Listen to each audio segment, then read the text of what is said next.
We are back, and man, what another week it's been. So, figure we'll go ahead and open this up with breaking news. Big, ultra, ultra communist Hamas piker has traveled in a flying flotilla down to Cuba with Israeli medicine products, which are unfortunately banned in Cuba, so I don't know how they're going to work that out. But with some banned Israeli medical products for the Cuban people. Food for about 3 of the 5 or whatever days we're supposed to be there. Yeah, yeah. For just them. Well, yeah. Well, they might need some snacks. I mean, they're going to feed the local population their Snickers bars. Well, we've all seen. What's that movie? The documentary about the gate with the military forces and the scientists. Stargate. So he's out there giving out the Snickers. Right. Yeah, he's going to find his teal'c. Yeah. It's going to be a bit of a different spelling. Yeah. Right. Now, mind you, this will of course be a native teal'c, not a Miami teal'c, because those are not the same. Not the same at all, if we're to believe Mr. Hamas Piker in that case. But anyway, he's down there in Cuba, taking in the sights, catching out a concert, getting to hang out with apparently Jeremy Corbyn, a bunch of famous people, enjoying, guided tours. Got the really nice AC. They're making him fresh espresso every evening, so that he can do his live streams and have a comfy espresso there in Cuba as he's appreciating the nice cold AC in his 5-star government, well, not mandated, actually sanctioned hotel, but so there's that. So Hassan was on the stream today. Now I know we're going a little bit into influencer stuff, but this is really funny. So Hassan was on his stream, I think it was either earlier today or yesterday, talking about how the U.S. government designates these certain hotels or motels or whatever as places you can't stay because you just can't, because the U.S. government says so. And that's actually kind of true.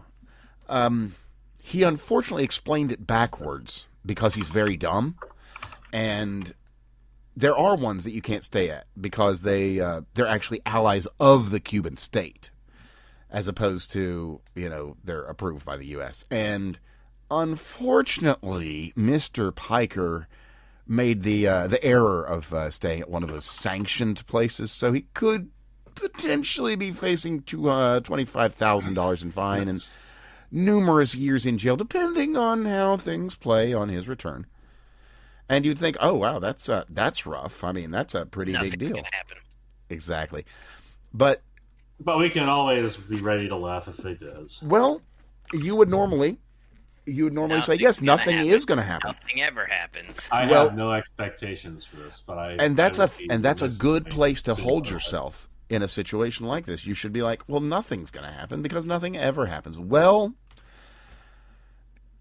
it would appear that some days the sun does indeed rise. Oh, so something did happen. Well, bullshit. I know, right? Nothing significant happened. I'm sure something happened, and I'm sure, but he pissed his I'm pants still or waiting what? for arrests. Oh, well, I haven't seen any arrests. Well, I don't really give a shit until there are arrests. That's fair. That's completely fair. And there is the possibility. Well, it's, as you say, it's probably not going to happen, but we have chargeable offenses now. Interestingly. So, of course, that's also the interesting part, because we'll see how it all plays. Very, very well might be that we can all just go back to our daily shit posting on this one, but nonetheless, it's an interesting occurrence. So, as stated, Hassan and co, they were hanging out. They got to check out a free concert by an Irish band by the name of Kneecap.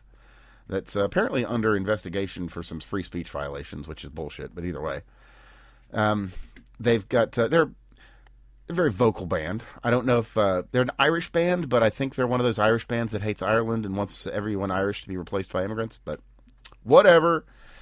they're Irish, so they went down to Cuba, stayed at the government-sponsored hotel with everybody else, and I don't know. I know you guys are probably going to be aware, but Cuba's in a blackout, rolling blackouts and large overall blackouts. Really? That's amazing. How would that have happened? Well, apparently, you. I mean, I'm gonna. You tell me a socialist paradise isn't capable of self-sustaining power. I'm gonna. I have to play the contrarian card here, just for a moment. One of the things that really kind of sucks when you're dealing with communists is you point out all the failed communist states, and then usually. Well, the thing is, though, Steve, that wasn't real communism. That's one of those things. But what they tend to do is they always tend to sit there and point to some instance where someone imposed an embargo, and that's really what their real problem was Western interference. And of course, they gloss over the fact that it was an actual. They weren't being very nice. They weren't playing by the rules. All that stuff like that gets glossed over. But it is a perfect example in real time of all the commies being able to see that. Now, the flip side, for those of us who happen to be chemical engineers, we also know that was not a problem the Nazis faced, because they also had massive amounts of sanctions and were pretty much forbidden from doing anything. And so then they just used their intellectual prowess. They took the fucking air. They had 2 Jews take the fucking air and turn it into agriculture and bombs. Yep. Agriculture, bombs. They got a blockade, so they turned their coal into oil. So we've done this stuff to non-communist countries. And by the way, it'd be one thing to turn around and say, hey, the commies have failed for whatever reason, but these are all technologies that are conventionally available, so they just have to copy, right? All Cuba has to do is you can turn all biomass into petrochemicals if you need to. They could have, if they were actually as successful as they claim to have been, they could have been out there harvesting biomass in the ocean. We know what other kind of biomass they would harvest. Let's be fair. Well, there's trees, there's ocean biomass. There's dead people. I mean, we have to be fair. Yeah, I mean, we should consider the number one output of communism and a way to actually monetize or make use of it. So,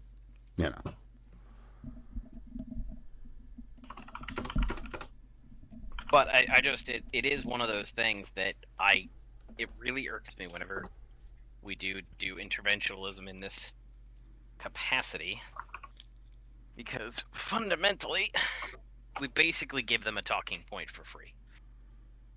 And it really is kind of shitty that we do this. Now, again, right, if you happen to be informed, you're like, well, why didn't the Nazis have a problem when they had a blockade? Because they're not fucking idiots, and they actually spent their money on infrastructure.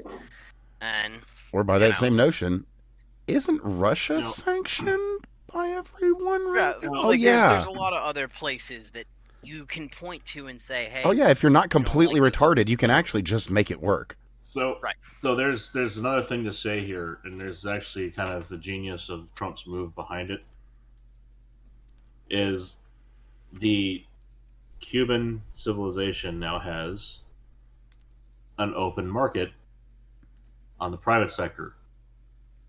Why is that? It's because Trump cut off oil sales to the government with sanctions and tariffs, and he then sold directly to the people of Cuba, which is why they have any oil right now at all.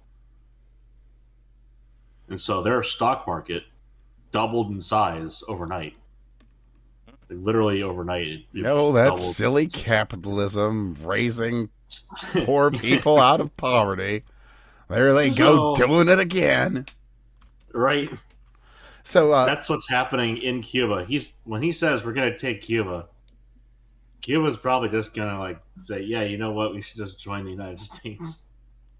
And there's going to be nothing that it's if he does anything, it'll probably be to pardon the Castro. Well, now, Craig, you and your banker friends are going to go down there and build a bunch of hotels and casinos and housing and businesses and wait.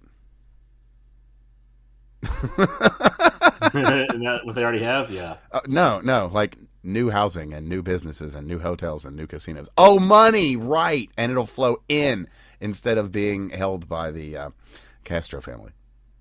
Yeah, developed property is a lot different from property that could be developed. Oh, you sneaky Jews going down there and making money for the Cuban people. I mean, you notice how nice it was when we took in El Presidente and we immediately improved the entire region. And to be fair, I legitimately do have my criticisms, but this is fucking funny, so I'm gonna laugh. And speaking of laughing at things that are funny, I didn't even get into one of the initial points here, and that is that Mr. Piker, Mr. Hamas Piker himself, he finally got a taste of that thing that he so loves.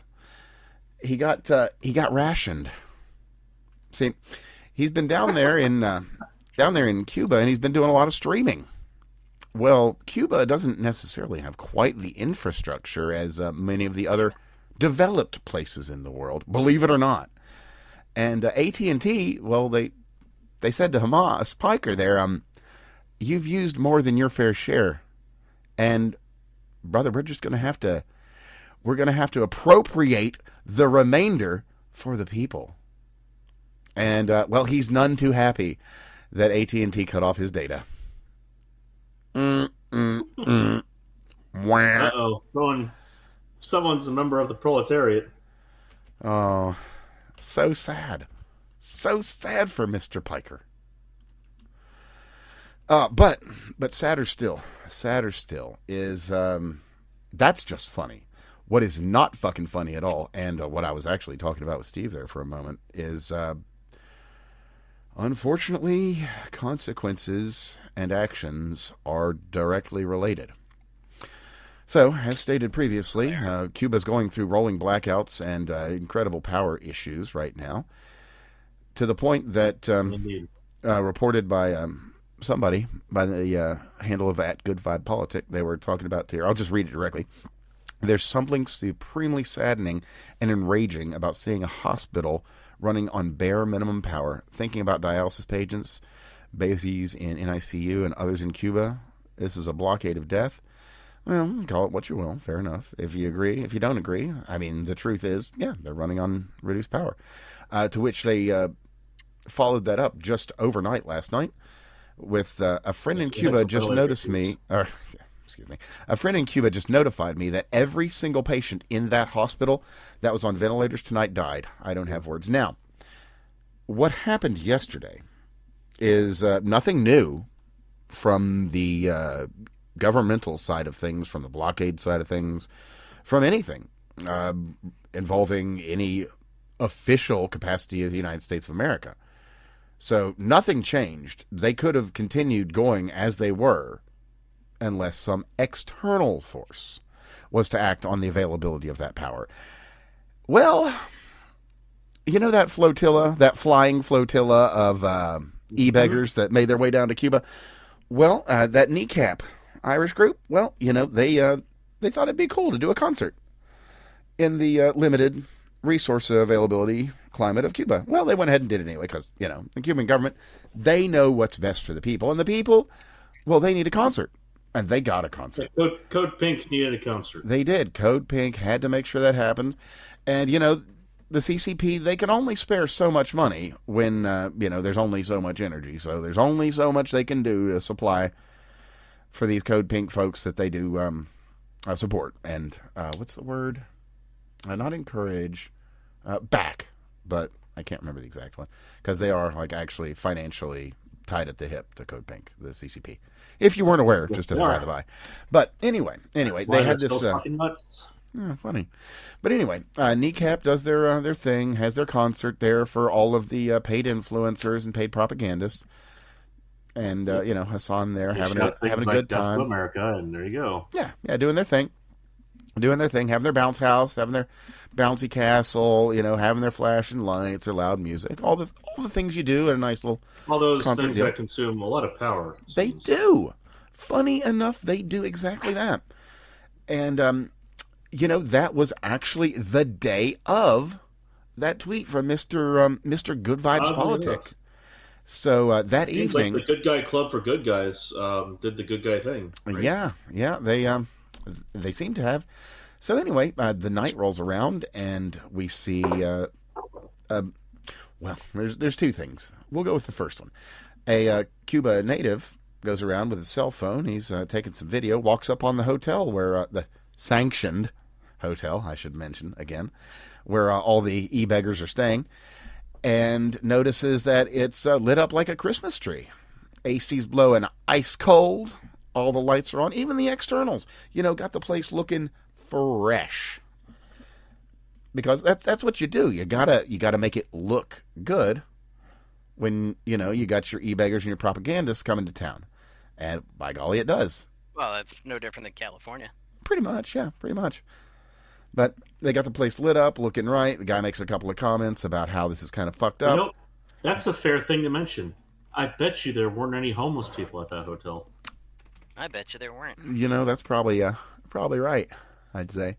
So anyway, that guy does that, takes a look around, and just kind of comments on the fact that as he pans the camera around, the entire city is awash in darkness, but not the 5-star government-sanctioned hotel for the e-beggars.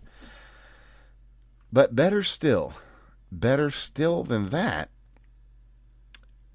they had to bring in Cuban security because they were worried that their e-beggars might get attacked by the Cuban people for having all of these resources that they failed to share with the proletariat. Can you believe it? What a small world it is. 5-star residents, eh? Isn't it though? Very proletariat of it. Isn't it? It's just the very thing, the perfect image. You've got the shining light on the hill, and then all the people are just starving and dying in the dark. I think that's the perfect Hassan meme. It's like both sides of the horseshoe coming together. Not much you can do about that, man. Like, I don't know. I don't really care what influencers do. I really don't care what commies do. Like Greta Thunberg was out there this week talking about how we have to bring oil to Cuba. Wait, who was talking about bringing oil somewhere again? Who? Greta Thunberg. Why does that name sound familiar to me? Right. What did she want to do not that long ago? What movement was she a part of? I believe they just wanted to do something. It was stop something. Stop. Just stop. Right? Stop. Not you. No. It wasn't stop. Oil. Right. Oh, just stop oil. Right. Stop oil. That's what it was. Oh. Yeah. Yeah. So they stopped oil then. That's correct. Is this a not like that moment? Yeah. I'm not, sorry. Not that high way. Score. Is that bad? Did I break it? So I just like, but the point is that a lot of the influencers are kind of grifters. There's a lot, ironically, we had more authenticity both on the left and the right, like 2 years ago than we do today. That's a fair assessment. Yeah. As an industry, it is growing to be a grifting cunt. So, fair. True, and let me get the link to this little Speaking article of which, that describes the armed security that was necessary for Hassan. Evan, where my money at? Oh, don't worry. Gaza will be rebuilt soon. I thought that was a good transition for you.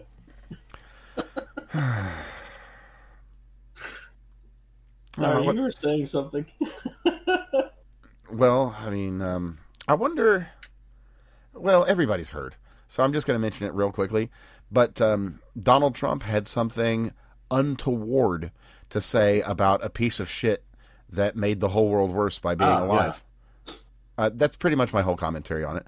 Bob Mueller was a piece of shit, and I'm sure that the devil has a new person to play some chess with.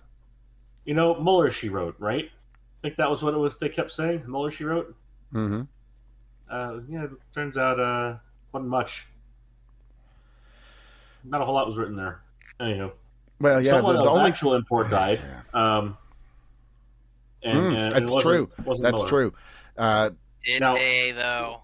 Now I got to tell you, it's really just tax evasion. But Chuck Norris does not rest in peace. Peace rests with Chuck Norris. Well, actually, what I've heard is that all the angels in heaven now are able to go on vacation, and because the streets of heaven are now safe and patrolled. Right. I hear that God had to shave so that he did not compete with the best beard.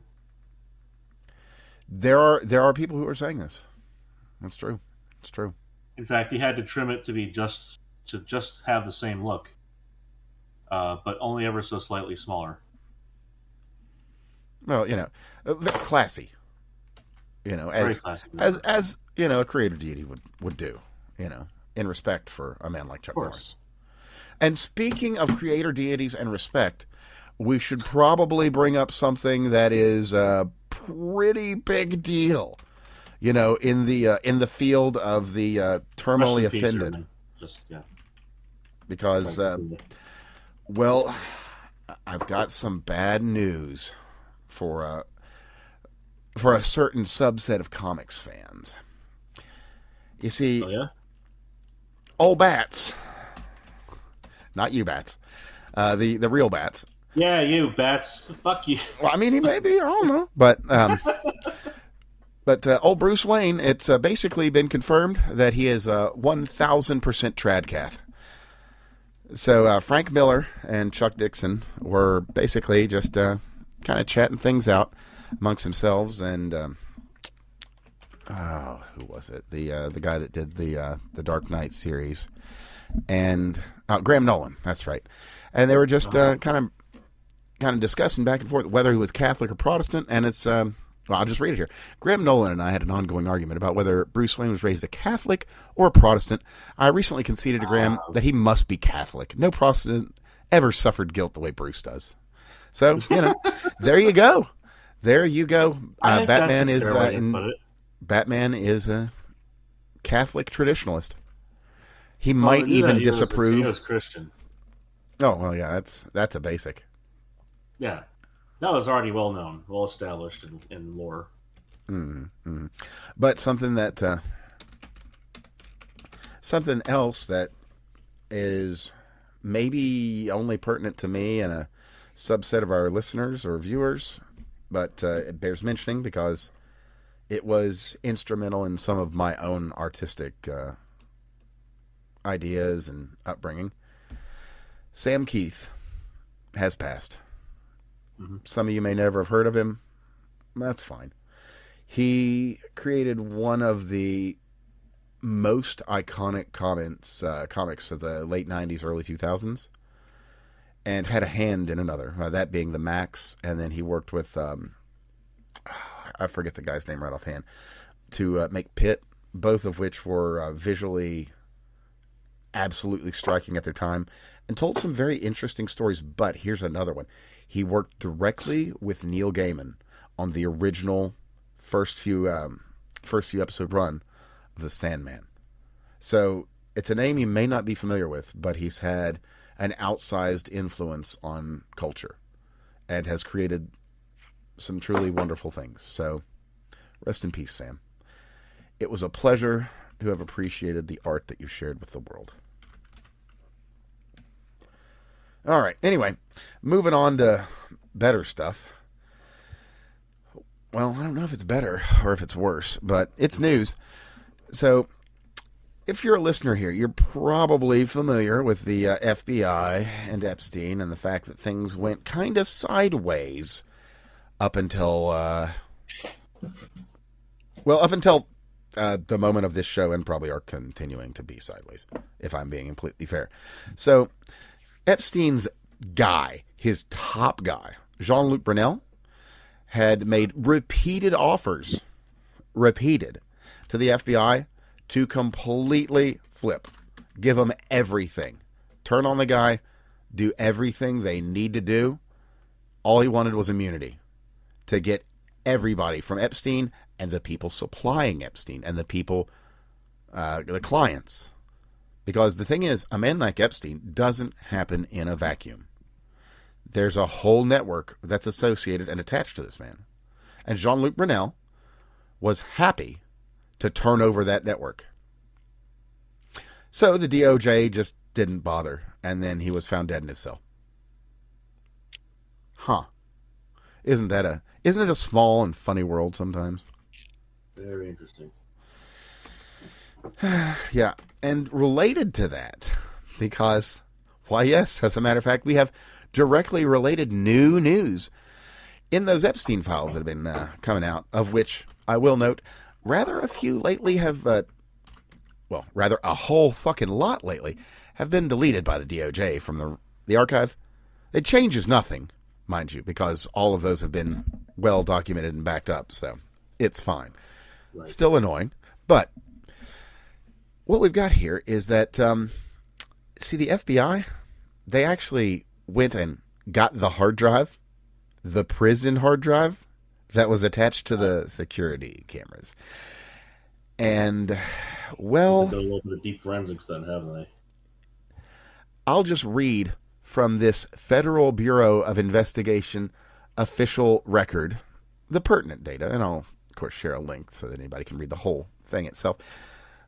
Redacted advised that only one hard drive of the camera system was working at the time of the incident on August 10th, 2019, when a DVR went bad. None of the cameras recorded. There was a system failure of DVR2 on July 29th, 2019, and the motherboard failed on DVR2 on August 8th, 2019. The hard drive device failure occurred on August 10th, 2019. After the incident, Redacted was asked about the cameras. There were 2 new hard drives to install, but installing the new hard drives would mean that all prior data would be lost. The warden wanted video, and so Redacted was told to start working on the system. Redacted started removing the bad drives in order to rebuild the DVR. Redacted advised that an FBI agent was the one who pulled the DVR. Redacted also advised that he knew that by replacing both hard drives, the system would be wiped, and that he had advised personnel at MCC of that. So they know full and well what the result of their fuckery would be. And let me also remind you, this is the same FBI that can take a burned CDR from a fire, collect all the chips from the top of that fucking plastic disc, and rebuild them forensically into the shape of the disc, set that shit in resin, and get good data out of it. That can take a hard drive that has been smashed with hammers and thrown in a fire and pull data off of it. That FBI is the one that made this call. All I'm saying. You know? That last one, oh, yeah, no, they didn't. They didn't, mind you. I'm just saying it wouldn't be directly in the fire because that's well past the Curie point. Well, yeah, okay. I should have said cell phones. Because, well, that literally happened. But fair enough. Yeah. You passed the hill dog. And you're but yeah. But yeah. Fair enough, sorry. Correct. Thank you, Craig. You're welcome. I'm here to be annoying. No. I mean, that's entirely accurate, and that's literally what we're here for, is to provide the accuracy of this reporting that's completely missing. Otherwise, I am here to take your closely held personal secrets and convictions that you have never examined and help you examine them and hate yourself afterwards.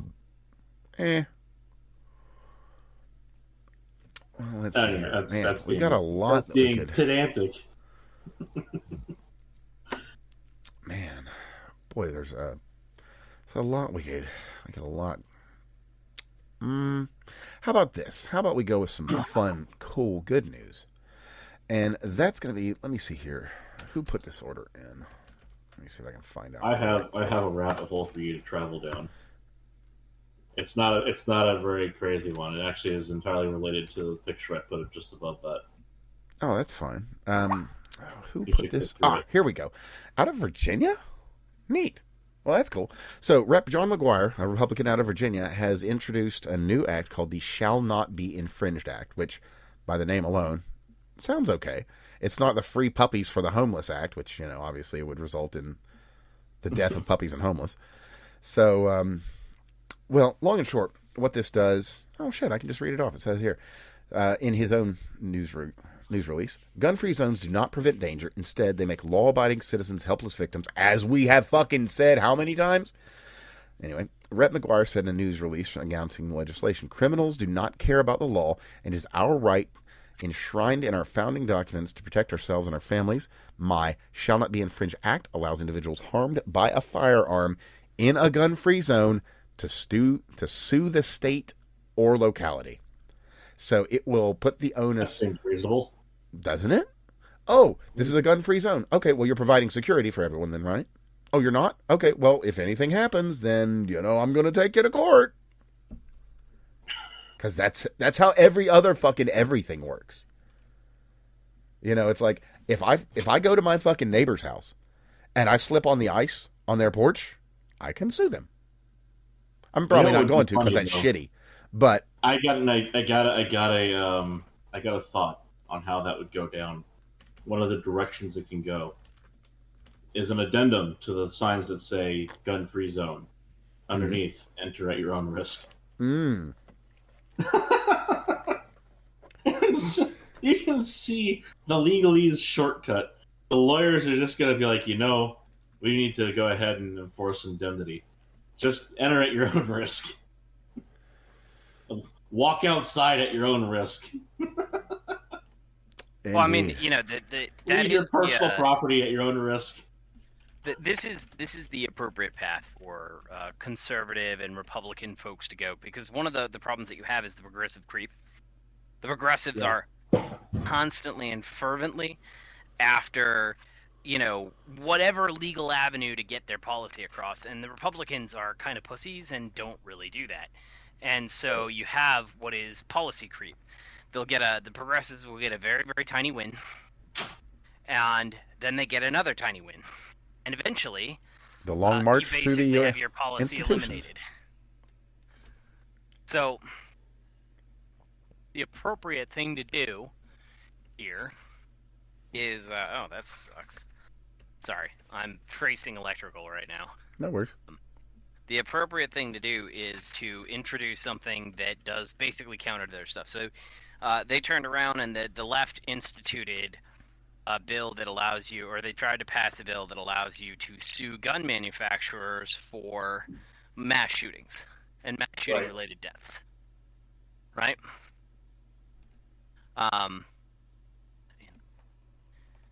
That causes all kinds of problems. So, this is a natural response to that, saying that's fine. You can have your anti-self-defense laws, or we can do this. So, I think that's a fantastic choice, and they should have been doing stuff like this a long time ago. Yeah, accountability, right? Yep. Be nice. Speaking of accountability, and how we kind of open this up, let's dial it back to old Mr. Mueller, who died a few days ago. Well, I don't want to use the word person because I don't think it's appropriate in this sense, because you see, we've got something very interesting that's also in FBI files. This one's from the vault, released a bit ago. But what we have here is some very curious emails from someone to someone else. And they kind of implicate that maybe old Bob had a hand in Seth Rich being dead. Now, that's all I got, because it's just 3 very vague emails, but they do tie Bob Mueller and the hiring of a hitman to kill Seth Rich. Now, that's all it is. It's just, okay, he's involved with this group that's talking about it. What does that mean? Don't know. Can't tell you. But boy, does it raise some uncomfortable questions. So, yeah, maybe the world actually is a little bit safer. Like old Don Treasy said with With Bob Mueller gone, maybe he really did make the world a much worse, much more dangerous place.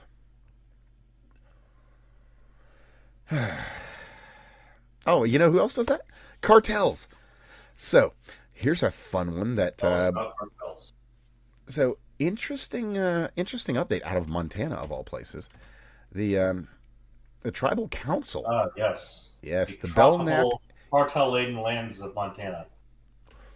Funny enough, yes, precisely that. The res is... it's become kind of ground zero for cartel activity. And I'll just read directly from here. From the statement of Jeffrey Stiffarm, president of the Fort Belknap Indian Community, testified the Sinaloa cartel operates with near impunity in his region, capitalizing on chronic underfunding of law enforcement in the 652,000-acre reservation patrolled by 9 officers. And to quote... They can always ask us to come in. And the nice thing about the Indian reservations is that they operate under a completely different legal framework. True. They could very easily issue hunting permits. They could. Yes, they could.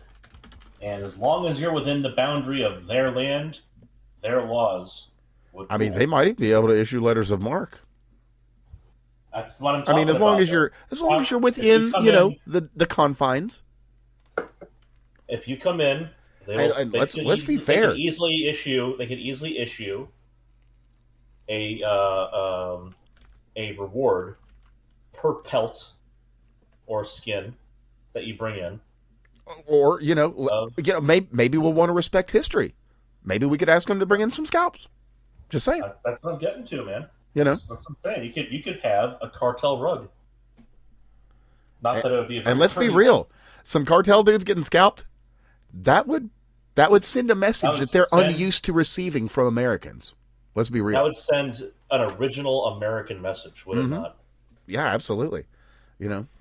America the brave. There you go. Yes. You could have some brave running. Absolutely. Some real American braves. Yeah. So, yeah. Just reading directly from the quoting. What they were called. What the hell is it? Which group was it? Their name translated basically to the hated people. I can't remember, but yeah, the ones who were going around killing people. I tongue myself. But yeah, the Plains Indians. There's the one group that basically all the other Indians hated. It's like, those fucking guys. Yeah, exactly. It was Indian for those fuckers. Yeah. Well, anyway, to quote from Mr. Stefan, we're fighting a losing battle. The cartels are winning. The drug dealers are winning. We're left alone to fight this battle against them. But yeah, like we're saying, man. Fuck it. Let some people go out and solve the problem. Give them hunting permits. Let them keep, what they hunt. Evan, was it Comanche? I think that was it. That actually sounds kind of right. Yeah. I think that was the one. Because the funny thing was that it was 6 or 7 different dialects had the same fucking word for them. No, it translates to anyone who wants to fight me all the time. So yeah, that was it. Those fuckers. Yeah, it comes from the Ute word Comancia, which means enemy, stranger, or That was it. Yeah, that was Comanche. Not my tribe, by the way. I'm an East Coast guy. Anyway, that's completely neither here nor there. I don't even go into that shit ever. But whatever. Tell us your address, man. I am within hours, a certain number, of Washington, D.C. You can find me there. Cool. Anyway. We're just starting what's the Chivlensk or whatever the fuck it is. North Carolina. That'd be a good place. Oh, fucking! Just a complete as an aside, if you're not following Matthew Van Swal on Twitter, great follow. It has been such a crazy journey watching this man wake up from being 100% normie deep left dude into holy shit, I have been lied to about literally everything in my entire life. Him seeing the inaction on the right is one of my favorite things. Oh, and he's even that too. It's like, holy shit, you guys, why are you not? What the fuck is wrong with you? It's just like, is this the way it's always been with these people? It's like, yep. Yeah. Old Turtle Mitch.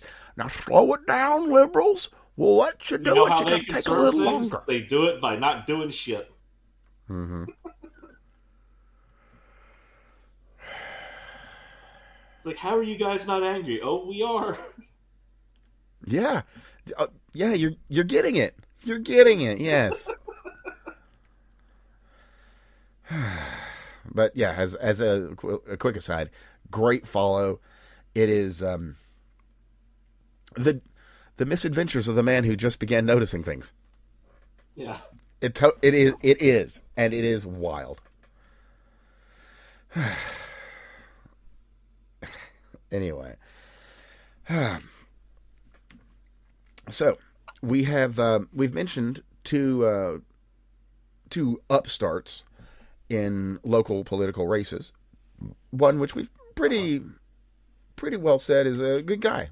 You know, the kind of person that we endorse here at the Fake Untitled podcast. Casey Push. You know, decent dude.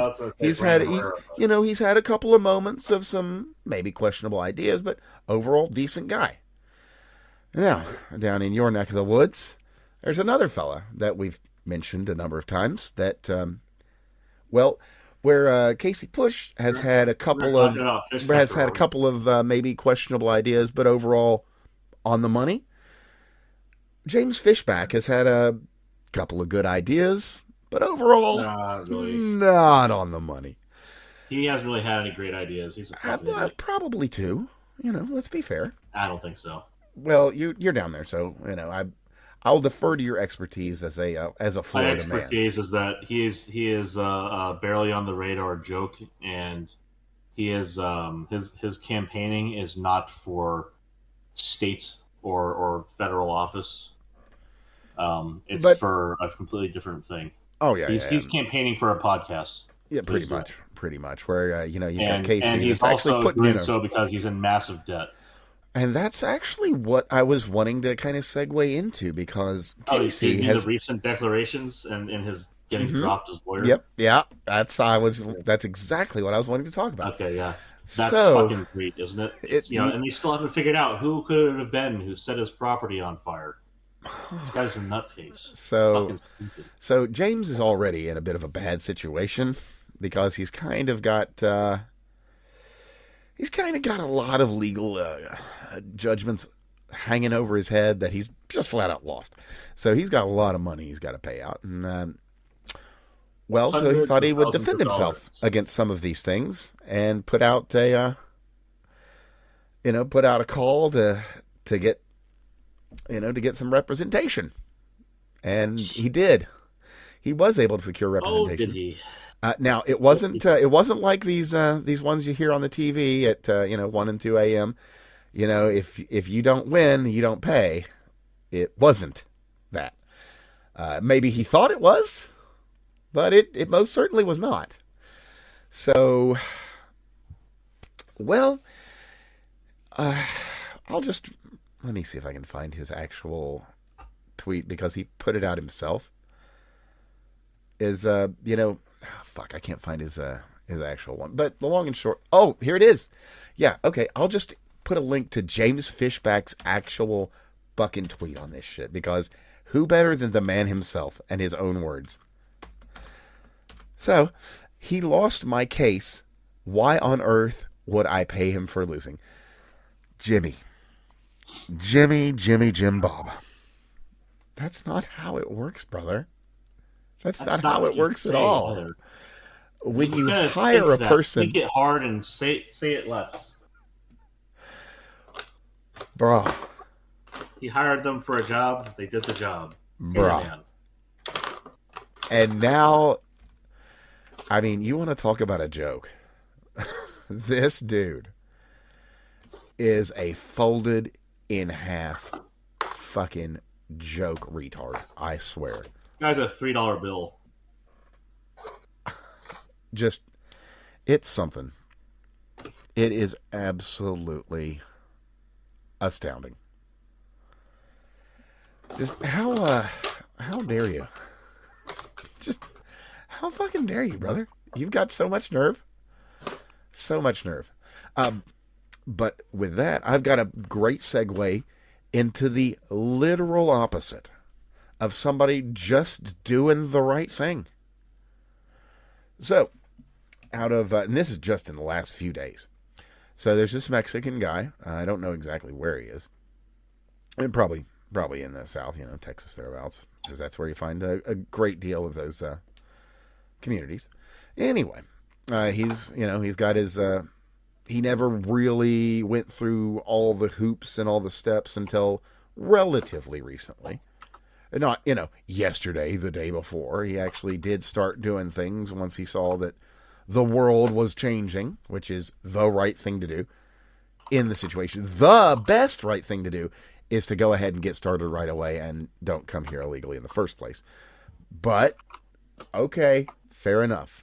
We're not doing no fucking Ronald Reagan amnesty for no millions of you motherfuckers this time. We're not doing that ever again. We've already seen how that fucking fails. So, the guy does the right thing. He's like, you know what? I'm going to take the check. I'm going to go ahead and leave. I've got the paperwork in. It's still going to get processed. Everything's going to happen. I'm just going to go. I'll leave my family behind. I'm going to go back home. And I will figure this shit out. That's the right thing to do.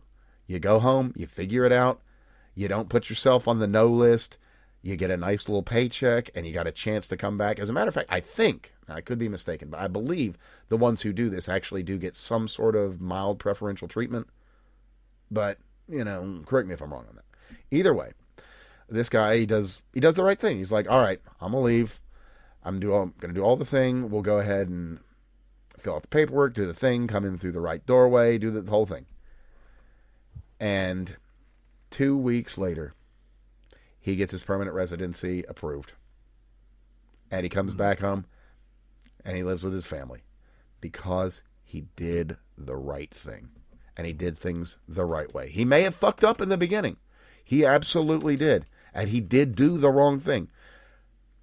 But he went about fixing it. And that's what matters. And you know what he got for it?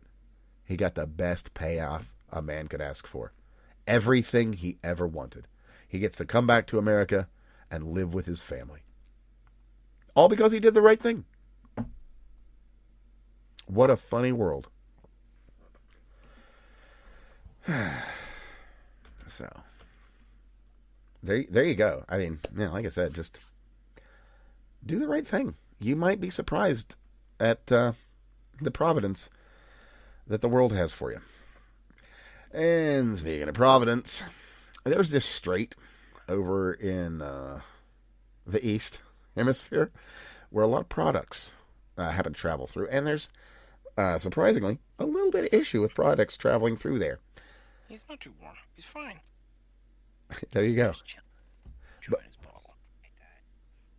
so what's happened there is Iran has kind of increased the difficulty of shipping through the Hormuz. They've said that they'll let anybody through if you'll swear off the U.S., this, that, and the other, and a bunch of silliness, which is genuinely not reasonable. But the big deal of this is plastics. And we've actually talked about the downstream of the petroleum industry a number of times on this show. And that is a lot. A whole lot is downstream of the petrochemical industry. Plastics. Most of what you know and enjoy in your daily life. Mm-hmm. So apparently, a lot of the plastics producers are having some very serious issues. I've got a tweet here from Brian Taikango, who apparently has some folks in the plastic industry that he knows. And just to read it off here, spoke with some friends in the plastics business. They are just about out of raw materials and can find new supplies as China restricts exports of petroleum-based downstream products. It's going to get much worse before it gets better. He's not wrong. I disagree. Well, actually, Yeah. that's true. It's going to get worse before it gets better. Now, But how long is one that thing worse that going to we've be? talked about pretty extensively here that I think is actually worth going. We actually already talked about it briefly earlier on. Is the Nazis faced a blockade a long time ago, and they invented the Fischer-Tropsch process. And the Fischer-Tropsch process is amazing in that it allows direct conversion from any hydrocarbon source to any other hydrocarbon source. The problem is obviously it's a processing facility, so there's capital investment and capital It's equipment. intensive. So what we tend to see in the overall market is that oil has a price floor of about $40 a barrel. The reason it has a price floor is because if it's less than $40 a barrel, it's literally not worth pumping. Right? You just there's no money in it. The exploration stops, and so until such time as the price comes up, nobody actually even bothers to invest in oil. On the other side of things, there's a price ceiling. And that's about realistically the price ceiling is about $120 a barrel. Yeah, these days. But more actual is like a consistent average of about $100 a barrel, and that's about the highest they ever got it under the Obama administration. But for context, the $156 barrel price under Bush would be on the order of $220, $230 today. So when we got above, when we crept up during this little excursion into Iran, we got nowhere near the extreme that we got with Bush in office. And the Bush and Obama and even what we saw with some of the stuff for Biden, but that's irrelevant to the point. Right. The point is that there is a price ceiling of about $120 a barrel. If it starts hitting that regularly, not just just hitting not it just regularly, a spike. Or if it's consistently above $100 a barrel, the desirability to convert natural gas and coal comes online, right? Fischer-Tropsch has a specific process curve. Basically, natural gas can be converted to longer chain hydrocarbons for about $40 a barrel, a cost equivalent. So 9 times out of 10, it's just not really worth doing, except if you have a longer and of course $40 per barrel equivalent also doesn't account for the fact that if you just sell it and burn it, that's an immediate profit with no processing required. So you start talking about these things, and we have plenty of coal and we have plenty of natural gas. And the funny part is that because oil is globally traded and because everybody knows where the price floor and the price ceiling is, stuff like this, if we actually started pushing above for a longer period of time, would be absolutely phenomenal to the American industrial base as a whole. It would be fantastic because we have some of the largest coal reserves in the world. And we also have extensive natural gas reserves. And if we started onlining over 2,000 years of natural gas in the Ohio Basin alone. Right. And so if we started onlining the Fischer-Tropsch process, there would be huge benefits to the American populace, which is basically gas would be fixed. It would be at a higher price than where we can pump it out of the ground, but it would be fixed, and you really wouldn't go above probably around $3.50, $4 a gallon. And on the other end, we would have ample access to everything from lower chain hydrocarbons all the way up to naphthalenes, basically on demand. Which we start talking about when we start talking about this from a technical perspective. Your separation of key components in hydrocarbon stream is done through distillation towers. And let me go ahead and speak to that, because that's where I come in as far as the industry side when they talk about plastics. The oil industry, when it does those key separations, it goes through. So we get to the part where we're looking at from bitumens up. So the bottoms component that comes out of these cracking towers and up. We run catalytic cracking towers specifically to get the ethylenes and methanes out the top. And the reason for that is the major product of the petrochem industry, aside from specialty chemicals, is plastics. Gasoline is a loss leader in industry. You have to run the tower at an unoptimized state and use side strippers to pull off your octanes, heptanes, hexanes, etc. So that's how you get those components separated out and then used to make formulations. There's 83 different formulations of gasoline run Yep. through different regions of the country and for different seasons of the year. And you get about 3 weeks of downtime to do a retrofit, so you can go ahead and clean up things, do any kind of modifications you need, and then begin processing for the next seasonal or regional difference. So the idea is that you want to get the gases that come out the top. Now, what we figured out a while ago is that we shouldn't be bothering shipping plastics we make here over to China to have China make something and ship it back, which is why we let China process and make a lot of their own plastics. And Sinopec is their major chemical processor. It's the state-run version of what we have over here, like Dow Chemical and ExxonMobil, et cetera, et cetera. So Sinopec makes the plastics from oil there. We leave our oil in the ground, and we end up paying for their oil processing by purchasing their products, their plastic products that they ship over here. So we actually used to run our entire petrochem industry base down in Texas, Louisiana, and so on in the Gulf area off of primarily Venezuelan sweet crude and our crude, which is slightly sour. If you run both, so our entire setup is based on the premise that we're going to get that nice medium to heavy sweet our crude from Venezuela. was generally a lighter sweet crude than the Venezuelan. Venezuelan is good. Like heavy. We can run the two lines. So we built our entire base to run primarily off of a mixture from both of them. So we don't need any of the crudes that come out of Europe or Middle East because of that. So when they expropriated and they crushed us with that, a lot of our industry base kind of had to shift gears a little bit, but we kept a lot of the infrastructure. What that means is we don't have to have as much of a capital investment to switch back to using their crude oil here, which is great news for us. It also means that we can just kind of copy paste some of our industrial plants here back into Venezuela with some modern improvements, and then they have an oil industry down there too. Side note on what you guys are talking about here too. Oil. What that means is we can build plastic here, and we can do our plastic processing here, and we design and do everything here already that they copy and run over in China. Oh yeah, we set up all the processes and plants in the first place. But just as a side note to what you guys are saying here, is we're about to see a boom in our industries here, which is what I'm saying. We could. Well, let's be a little bit more. We can be cautiously optimistic about that, right? It could be over a long period of time. It would be slightly more expensive for everyone. That's a true statement. However, on the other side of things, it would be a tremendous amount of high-paying jobs. It would overall stabilize prices. This is one of the bigger problems that you have.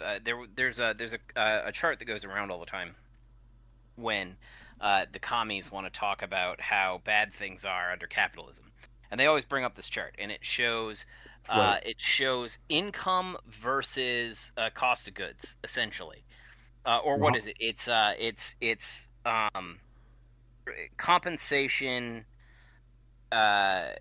compensation versus compensation over time versus cost of goods or something like that. I can't remember exactly what it is. I'd have to go take a look. The thing that we would point to is the inflation rate versus and basically the kind of price per dollar versus the income. Like that's what we would point to for our issues. And that's right. That's why I was drawing the comparison. This one has to do with how much are people getting paid versus how much does everything cost. And unfortunately, that discrepancy that we end up seeing is due really to two things. One is the fact that everything's a globally traded good, and that's a significant portion of it. If we actually sit there and the other part is benefits, right? So if we account for the fact that people are no longer getting directly paid, most of your compensation is due to benefits, which is tax law. The other side of it is that because we're not producing our own goods, we end up paying global prices on products, whereas something like this would end up balancing that curve out relatively quickly. Within we got to be realistic in time horizons here. Within about 10 years, I'm thinking of 10 to 20 years, we're going to see. I think it'd be faster than 20. Like, because don't forget, you'd see mass construction, and that would start I'm happening. including political retardation in my prediction there. That's a whole separate question, though. Yeah, well, I would hope my goal, my hope, is that we get 16 years of uninterrupted, awesome presidency out of Vance and Rubio.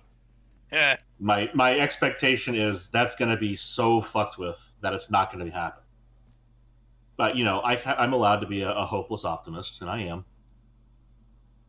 Tis true. I mean, I'll occasionally sound very pessimistic, but I'm just pragmatic. So 16 years of uninterrupted fuck you to the Democrats by just doing better than we have in the past.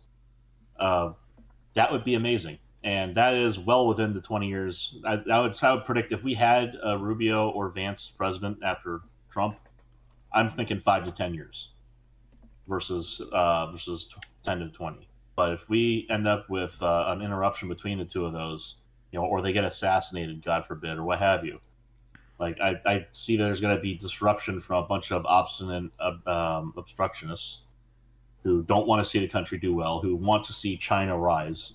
Hint, hint on fucker Carlson. You mean Special Agent Carlson? Yeah, sure. I don't know if they want to. I disagree with your framing, and I understand. When they directly say we have to share power with China, that is a Chinese talking point. I don't think that people want to see the rise of China, though. Like, I don't think that's what businesses are doing. I think that businesses think very short term, right? They do. They have 5-year business realistically, we covered this in the engineering economics portion of our trainings. And Craig and I would have been going through school. Craig went through school probably about 3 years after me, but it was present in my case, and it was so I'm sure he was dealing with the same thing. We used to think in much larger time horizons. We did 10-year ROI. That was basically your break even was supposed to be. Right. And now your average, when we start talking about, like, and the professors that I had would talk about this, you have your DCFRR, which is your discounted cash flow rate of return. Yep. Which I still don't know how to fucking calculate that, because that fucking is. It's like fugacity, It's like a whole bunch of fuckery is what it is. It's economics wizardry where you're allowed to have that's really what it comes down to. They tried to explain what it was and how to calculate it, and I still don't know. And then you go look it up online, and there's like 17 different ways to calculate it. So, a lot of hand waving and going. If you make these assumptions, which nobody does, like, okay, but we're making them now.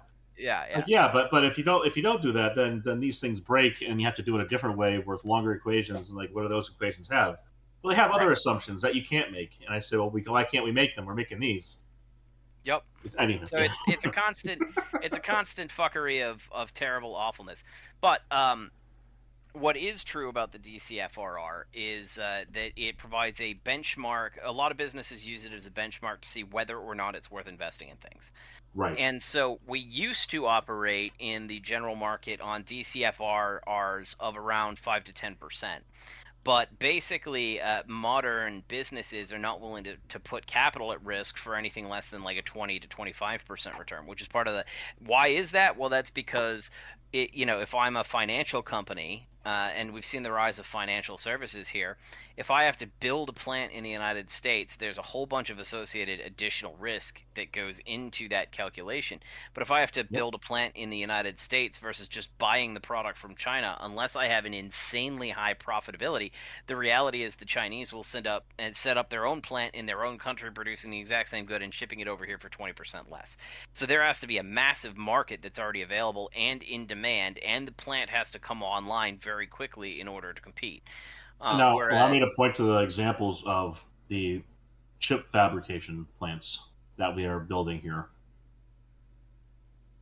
So one of the main reasons why we bothered to do that is for national security, which is one of those overriding things that you can put into a DCFRR and go, well, I still don't understand how the fuck this number came out this way.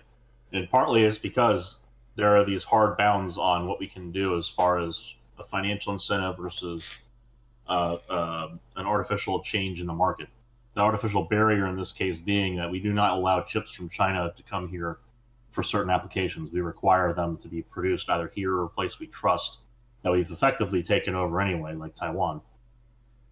So, we're not going to be trusting EU chip fabs because they're going to be made by a bunch of people who can't put their pants on straight. And Chinese. So,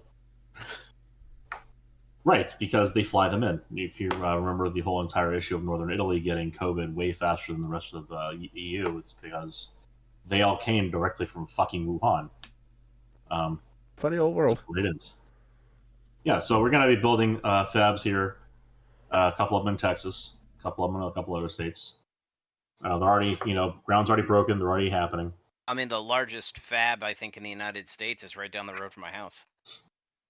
Or one of the largest in the United States. Global Foundries is right down, like their global headquarters is right down the road from... That reminds me. One of them decided they wanted to build in New York.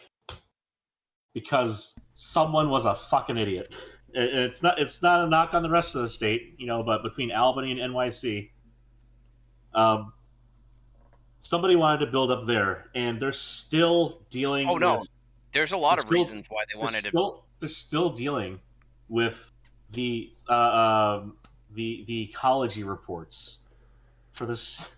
No, ecology reports? No. You're slightly I'm thinking of a different... mistaken.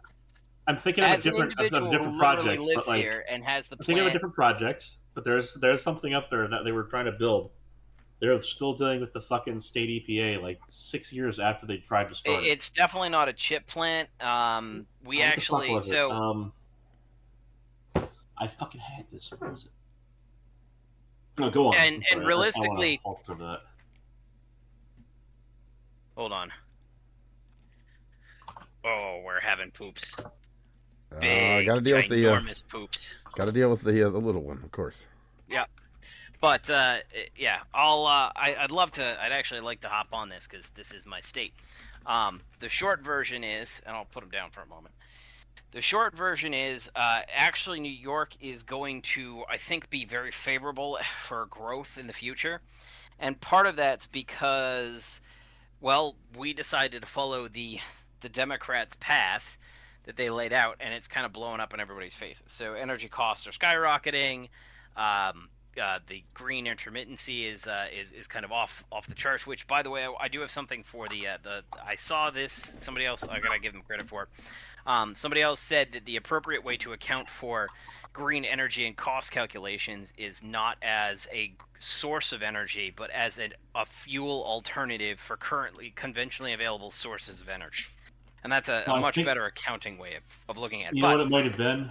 It might have been a data center, and they're trying to get like a new power plant built for doing that. Oh, that's possible. That's possible, right? It was one of those things, one of those big projects, and they were fucking it up. Power plants are really tough to build in New York, but at the same time, Hochul has decided she wants to put down like 4 gigawatts of new nuclear capacity in the state. Hochul we should talk about briefly, because I think it's the fucking funniest thing.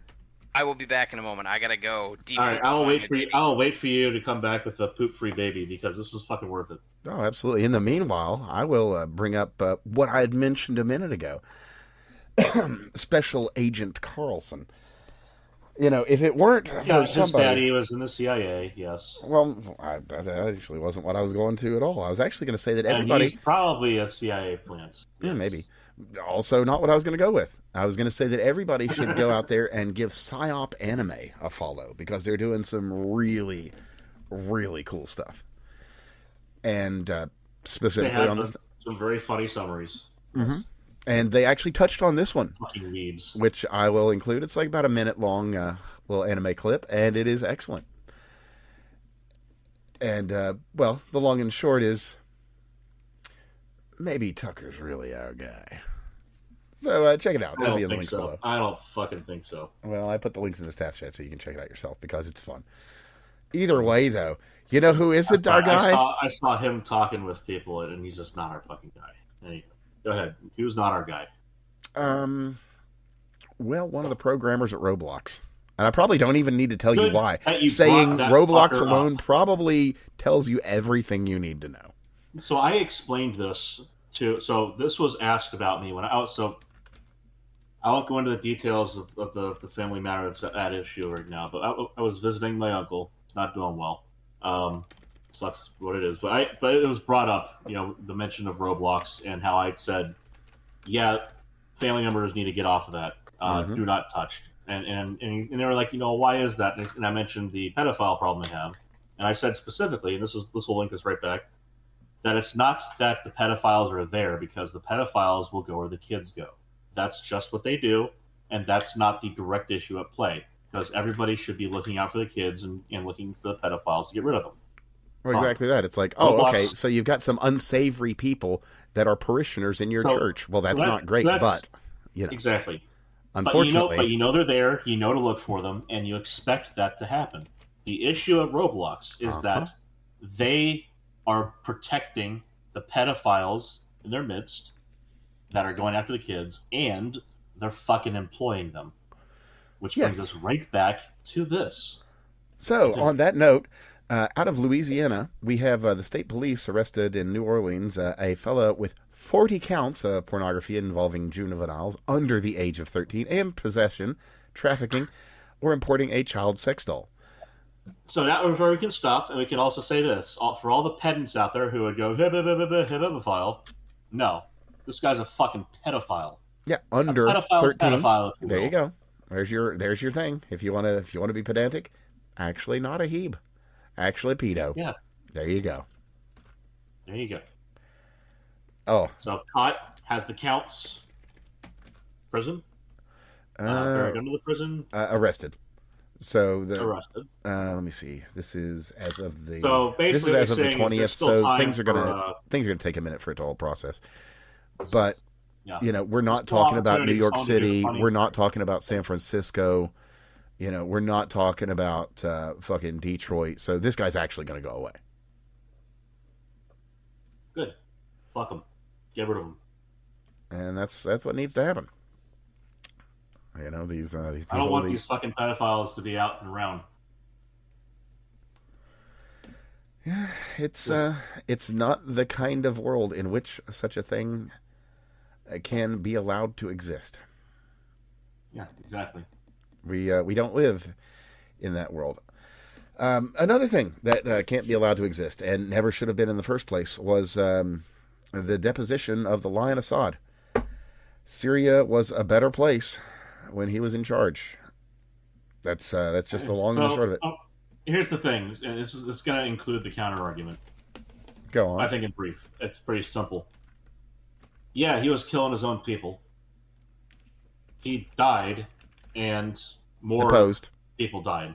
He didn't die. Sorry, deposed. Didn't die. He was deposed, and more of the people died. On a greater scale, too. And all the society that was built in its place was destroyed and burnt down. So what I'm saying is it's like the 6 of one, half dozen of the other kind of arguments on this. You run into these wishy-washy scenarios where the people are in harm's way and they die.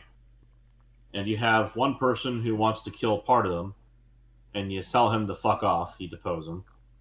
And then you have someone else come in who wants to kill. Now, to be completely fair, the ones that he was wanting to kill were the ones that our CIA had backed and caused most of the problems with. Not all, to be completely honest. They're just their families too. But yeah. I won't disagree with that. But that look, I'm not putting this as a moral impingement on you. You are clearly aware that it's their problem. So I'm just saying, like, that accounts for a lot of the people that we're. All I'm going to say is I support the Lion Assad and I oppose the Devil Jelani. And that's where I stand on this. Because, the thing about it is there's the whole the devil thing. But even beyond that, I mean, now we know the two devils.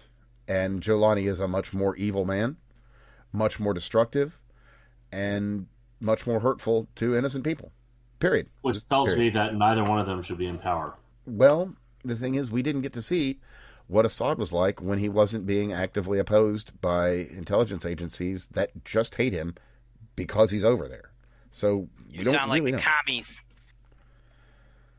Literally. This is the commie argument. It is? Yeah, we didn't get to see what real communism was like. Oh, well, that was communism? I thought they just bought and sold merchandise and did capitalism, like every Like reasonable people. place in the world. Well, anyway, moving on beyond that because whatever. We've got a fun story here, which is I don't know if it's whatever. It's a Gary story. Oh, Gary, why? It's one of those stories. And if you know where I'm going with this, it's a little heartwarming, a little disturbing, a little. It is what it is. Anyway, this is just something that I guess this post was made sometime, some years back. It looks like the Facebook format, but I'll read it out here. And it's from the guy's name has been redacted, an MBA from the University of Washington. And I'll just read his post here. It's titled, "Why Did You Go to Prison?" So, like I said, this is a Gary story. My daughter's best friend's dad molested my daughter when she was 6. We took her to the hospital. They did tests, and she ended up needing stitches. But the police said they didn't have enough evidence for an arrest. So, I got my gun and went to his house. I made his wife and daughter go upstairs so they didn't have to hear what was said. I immediately pulled out my .45. Now, this man was 6'4" and 275 pounds. I'm 5'9" and 160, so I wasn't going unarmed. I asked him if he'd raped my daughter. He said it wasn't raped and that she asked for it. I instantly shot him in the head. I did 13 years straight over it, and it didn't bother me a bit. They later searched his house and found tapes of 11 little girls and him. I'm proud I got revenge for all our little girls and their fathers. I ended up getting letters from most of them. And my comments on this are, a man like this is allowed to do his time untroubled. Criminals aren't the best of people, but they have a kind of honor. And I'm saying literally what I said then because that's exactly what happens. When a man like this, who shows that he's a decent human being, gets put in amongst, dangerous and not good people, they see and they know. You brought up something that reminds me. So it's 6 days ago. A very special day, a national holiday passed. Go on. Involving how should we put this? The termination of a child molester. You don't say. By a wonderful, upstanding man whose son unfortunately had to deal with being molested, but then got to see the vindication and elimination of the trouble in his life. That would be Gary Flachet Day. Like I said, March 16th. It's a Gary story. March 16th. At the Baton Rouge Metropolitan Airport, as we all remember, in 1984, Gary Flachet eliminated the rapist of his son. Just as a by-the-by, he received a 7-year suspended sentence, 5 years probation, 300 hours of community service, no prison time. Which is, I think, a reasonable trade for getting justice done in a timely manner. 300 hours and a record that says he did the right thing. Any dad would take that trade in a heartbeat. Or if for that happening to your son, I mean, any dad would immediately take the trade of never having happened to the kid. Any good father. Any good father. There's quite a few that, as a matter of fact, have chosen to do the wrong thing. I would take the ideal. I take the ideal of calling it a father versus not a father, but that's that's neither here nor there. See, here's the thing: is all of these cases they should absolutely go before a jury, and all of these people should plead innocent by reason of a murder charge, by reason of the fact that pedophiles aren't people, and therefore it can't be murder. Well, in the same way that you could talk about improper, inhumane treatment of an animal. I think that's okay for a charge. Well, I think it's in the same way. If you kill a communist, you have to remember they're not people; they are property of the state. So, if anything, you should be paying a fine. That seems reasonable. Or whatever charges come with destruction of state property. Although, Sure. to be fair, I mean, they don't belong to our state, so would it be like destruction of Chinese state property? Or that's a good point. It'd be difficult to find. You'd have I to mean, have who's the standing victim to here, bring the right? case, wouldn't you? Like You'd have who's the standing person to that's bring at a the case. loss when a communist is gone? Is anyone really at a loss? Is the world not made a better place when there's less communists? Well, That's one of the things you have to applaud a communist government for. They are the best example of the way to clean up communism. Well, on a I think, very I think related one note, of the interesting things that should be noted, and this goes into we're dabbling in some sort of social eugenics here, so I'm gonna go charge straight ahead. I'm gonna dive in. I'm gonna dive in feet first on this one because I believe in eugenics. I just think that some ways are just not the best. yeah, Steve. One of the things that's always interesting in the data that you see about white people versus other races, and it shows up in a lot of different aspects. White people tend to be much more forgiving and accepting. They're much more tolerant. They have higher levels of social order, and then obviously you got the IQ stuff. And one of the most interesting things that I saw somebody suggest is that part of the reason for this is all of the things that the lefties point out. They point out the fact that Christians and white people and Europeans were fucking bloodthirsty motherfuckers. We basically killed and tortured anybody who was a social deviant in any way, shape, or form. Yeah, you and we spend did like this what for like 200-300 years just specifically killing all the murderers and rapists and everything. Yeah. And this is an experiment that wasn't largely conducted at scale anywhere else in the world, and the end result is a booming civilization, high trust society, and all the other stuff. So like, when we start talking about, the elimination of individuals based on being retarded or pedophiles, that just takes those genes out of the population. And it could be one of those things that it is one of those things where you look at the Flynn effect and you consider how that, it's probably even on a taper as far as the strength of it. That's kind of the funny thing. The diminishing returns phase has been reached as fewer people have been necessary to remove from the gene pool. But, as far as like the pace of that and the way you move forward on it, it is, I think, would be true of any civilization that is capable of self-regulation. You remove the truly, well, in the Jewish sense of the word, Satan or Satan, the people that are basically anti-society, the asshole. Person who's like definitionally not going to fit in and ruins it for everyone else. Removing them is not necessarily a bad thing. That would include people that are like murderers, chronic rapists, thieves. The whole anti-high trust society thing kind of fits in there. Well, the point is, any society. Well, real quick though, I mean, they were born on the magic soil. So maybe if we send them to Somalia. Oh man, you see where I'm going with this? I think we might have a solution to both problems. So you're saying that the second generations that are here that managed to be born on the magic soil, that have some of it in their blood. Oh, and locals, and legacy.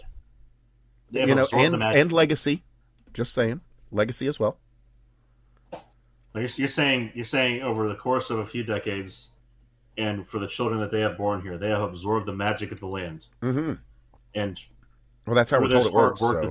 Through this hard work of absorbing our resources, they could take back home with them more than just the money that they have stolen. Well, I mean, think about how empowered and educated they've been by their time in America. They could carry that magic over. So you could do almost like a reverse brain drain, because we did take their best and brightest. Yeah. The ones who have reached almost triple digits. Yeah, the ones that were like 72 and 73 IQ. Yeah, absolutely. And we could send them back home. Mm-hmm. Mm-hmm. Enriched in our magic. Envoys from the future. This is fucking terrible.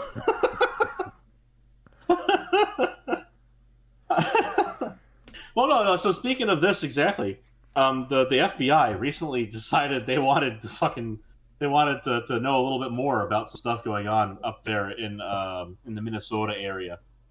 They entered into one of the wonderful businesses up there that have been set up by the light bulbs, and they left with boxes and boxes and boxes of documents. You know, the same kind of stuff that might have been stolen from one of the Leering centers.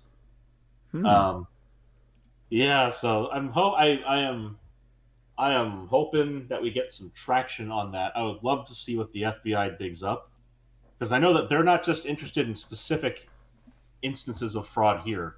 They want to trace the money to have a better idea of how it is being distributed, especially among those who hate us. So like Al-Shabaab, etc. Al-Shabaab, Al-Qaeda, Taliban, ISIS. Well, basically everyone in Iran that has touched. Well, I mean, we should probably avoid a few of those since they're also CIA organizations. But whatever. That's... You know, it doesn't matter if they started off as such, if they decided to not be anymore afterwards. Well, yeah, but they would have had to decide to not be anymore afterwards for that to be a thing. Yeah, well, I think that still comes down to the same thing. If they're involved in killing our men, then nothing's really changed in their mission statement. So, anyway. Again, well, that's still, all that means is that it's more evidence that you can use to scatter a specific organization to the four corners of the planet as dust in the air. True. But just a real quick one on that. If you do make such declarations, I don't recommend road trips in convertibles. Just saying. Right. Often ends poorly. Well, as we found out. Yeah, I mean, bad track record. Later, right? Bad track record. 30 odd plus another, say, odd 30 years later. Yeah, I mean, you know, you might find yourself driving down in Florida and a bunch of Cubans hired by the CIA might shoot your brains out. What I found really is that it's the damn textbooks. You know, it's McGraw-Hill you got to watch out for. Well, funny you should mention that. They just have really good guards on their books, man. Well, they do. They do. Like a man by the name of Maxwell, who helped write all of them. Oh boy, our education passed. I don't know, fucking. You know, someone was asking about that recently, and I had a brief anecdote for him. That when I was Robert in undergrad, Maxwell. Goddamn. When I was an undergrad doing work there. I think we're calm now. Very we have good. A bottle-ish. Oh, good. All right. Well, actually, you know what? Time to make your baby laugh too. We'll skip the story. We'll save the textbook story for another day. Hochul. Go on. Hochul the yokel. Remember, so she said she had something to say about people who are like tired of the whole idea of high expense social programs in New York. What did she tell those New Yorkers to do? To get on a bus and go where? Florida, right? What has she just been doing as a prostitute this week? What has she been doing? You come back here with your money. You need to go back down there and convince them to come back here too. I've had some patriotic millionaires and billionaires come back to New York to pay the bills, but it's not enough. You don't and say. Paraphrase. How curious. So this dumb cunt who was out there happy to promote someone like Mom Donnie showing up in office, who has so many social programs run. She's admitting out in public that the tax base is very mobile and does not give a flying fuck about her social programs. You don't say. So to be fair, right, like, and obviously I would much rather have somebody other than Hochul. Like, I'm not gonna pretend that. The reality is that in the state, New York is a state divided. You have the city and you have the 5 boroughs, and basically Buffalo are all very blue. Yeah, you basically have the city-state carve-out of New York City. Right, and then basically everybody else is red. And you know, everybody, it's roughly about 50-50 population-wise, just like everywhere else in the state, in the country, right? Rural versus urban areas. Motherfucker. Uh-huh. I gave him a bottle and he doesn't really want it. Oh, that's because he didn't make it right. No. I've got an automated machine that does it, but he's just being baby, which sucks. But in any That's what I case, mean. so You're Hochul, making them. like one of the things that really pissed everybody off about Cuomo was Cuomo basically treated upstate New York as if they were just, it's the standard egotism of the left where they believe they're just smarter than everybody else, and it's smug little shits, and that's kind of how he was. Oh, okay. So um this was a they provide for us. These are the servants that tend the no, fields. they just, that's not, that's no, the Not that bad. smugness of the left is more along the lines of these are the Republicans and conservatives are misguided, and Flyover they're just country. behind the times. Yeah, the Gotcha. flyover state approach. Gotcha. and Okay. and Cuomo operated that way. When he got kicked out and Hochul took over, Hochul basically she governs realistically as if it's a state divided. Um, I'm not saying that she's great. I would much rather have somebody who's conservative running both parts of the state, but she essentially leaves the upstate alone and basically does popular media interest for the downstate portion. And that's about accurate, right? The actual split in the state is about 55-45, 55 Democrat to 45 Republican.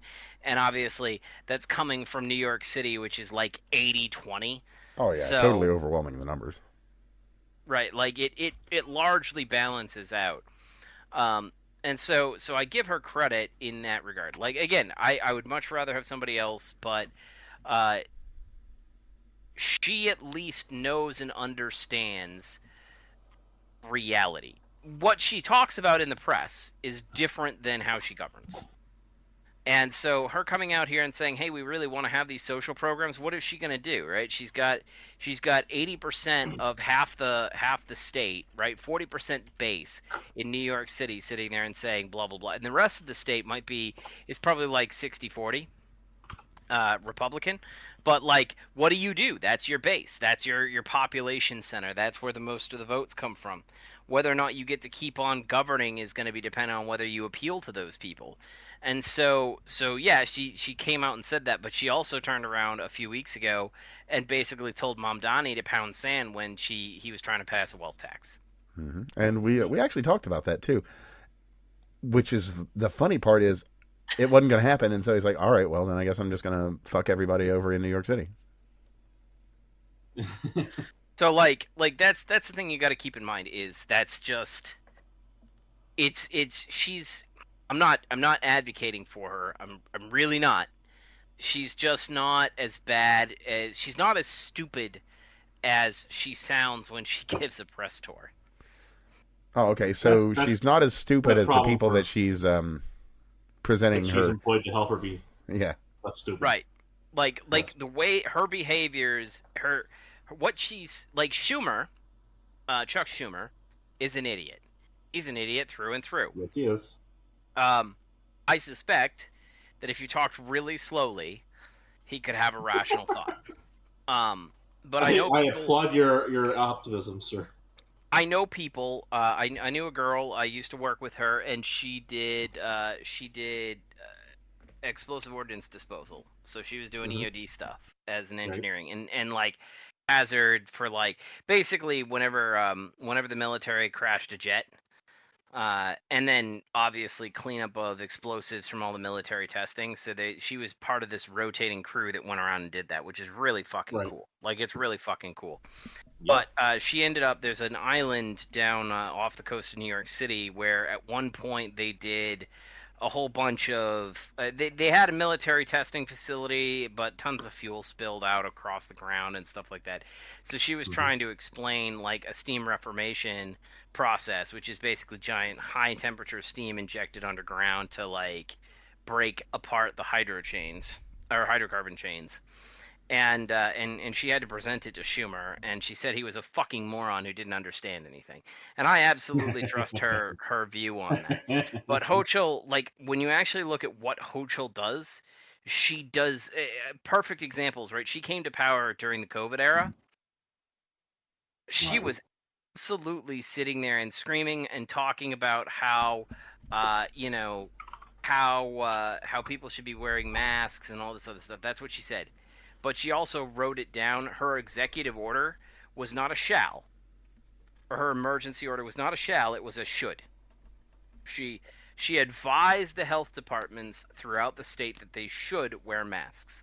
Well, guess what that means? That means my county told her they're not enforcing that rule, that we're not doing the social distancing. That was my county's response. And the fact that like that was not the way things were under Cuomo. Under Cuomo, you were gonna fucking do it, or he was gonna send in the stadies. She did not take that approach. So like you just have to take whatever she says with a huge grain of salt, because I don't think she's as retarded as she professes to be on TV. Well, she does have to reach her audience, as it were. So, Indeed. You know, that is a thing. And you know, well, it's not a segue, but it's still really cool. And we should mention this because it's worth mentioning. It's not far away. It's out of Baltimore. So I believe that we reported on this pretty much about the time that it happened. I mean, it would have certainly fallen in amongst a whole shitload of other news. But in Baltimore 2020, there were lots and lots of riots and people being crazy. They, as a matter of fact, were so upset about America being America that they took Christopher Columbus statue and tossed it in the river. They did. They did indeed. But well, something happened. Something did happen. Every single piece of that statue was recovered, restored, and rebuilt. That 13-foot statue of Columbus, well, by golly, it's back. It has been restored and is part of the America's 250th anniversary celebration. And it has been placed outside of the Eisenhower Executive Office building because the city officials in Baltimore didn't want it back where it was, of course. But that said, too bad. This is our history.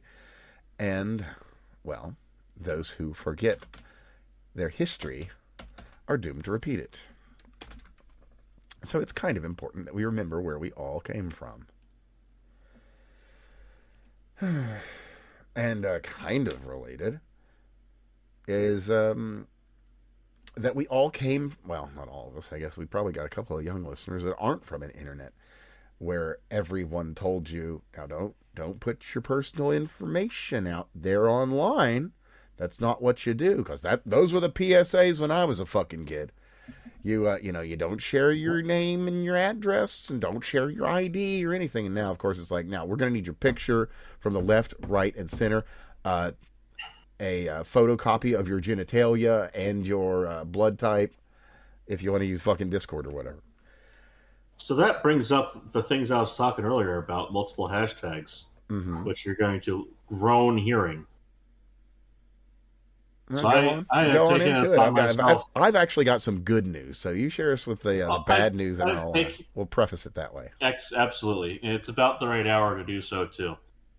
So I have taken it upon myself to gaze upon the abyss that is the many laws that are being passed to require operating systems to validate and verify your identity and your age prior to booting, or as a part of the boot process, which, by the way, covers shit like Linux on your basic network architecture, which doesn't have a fucking user interface, let alone the ability to start doing stuff like age verification.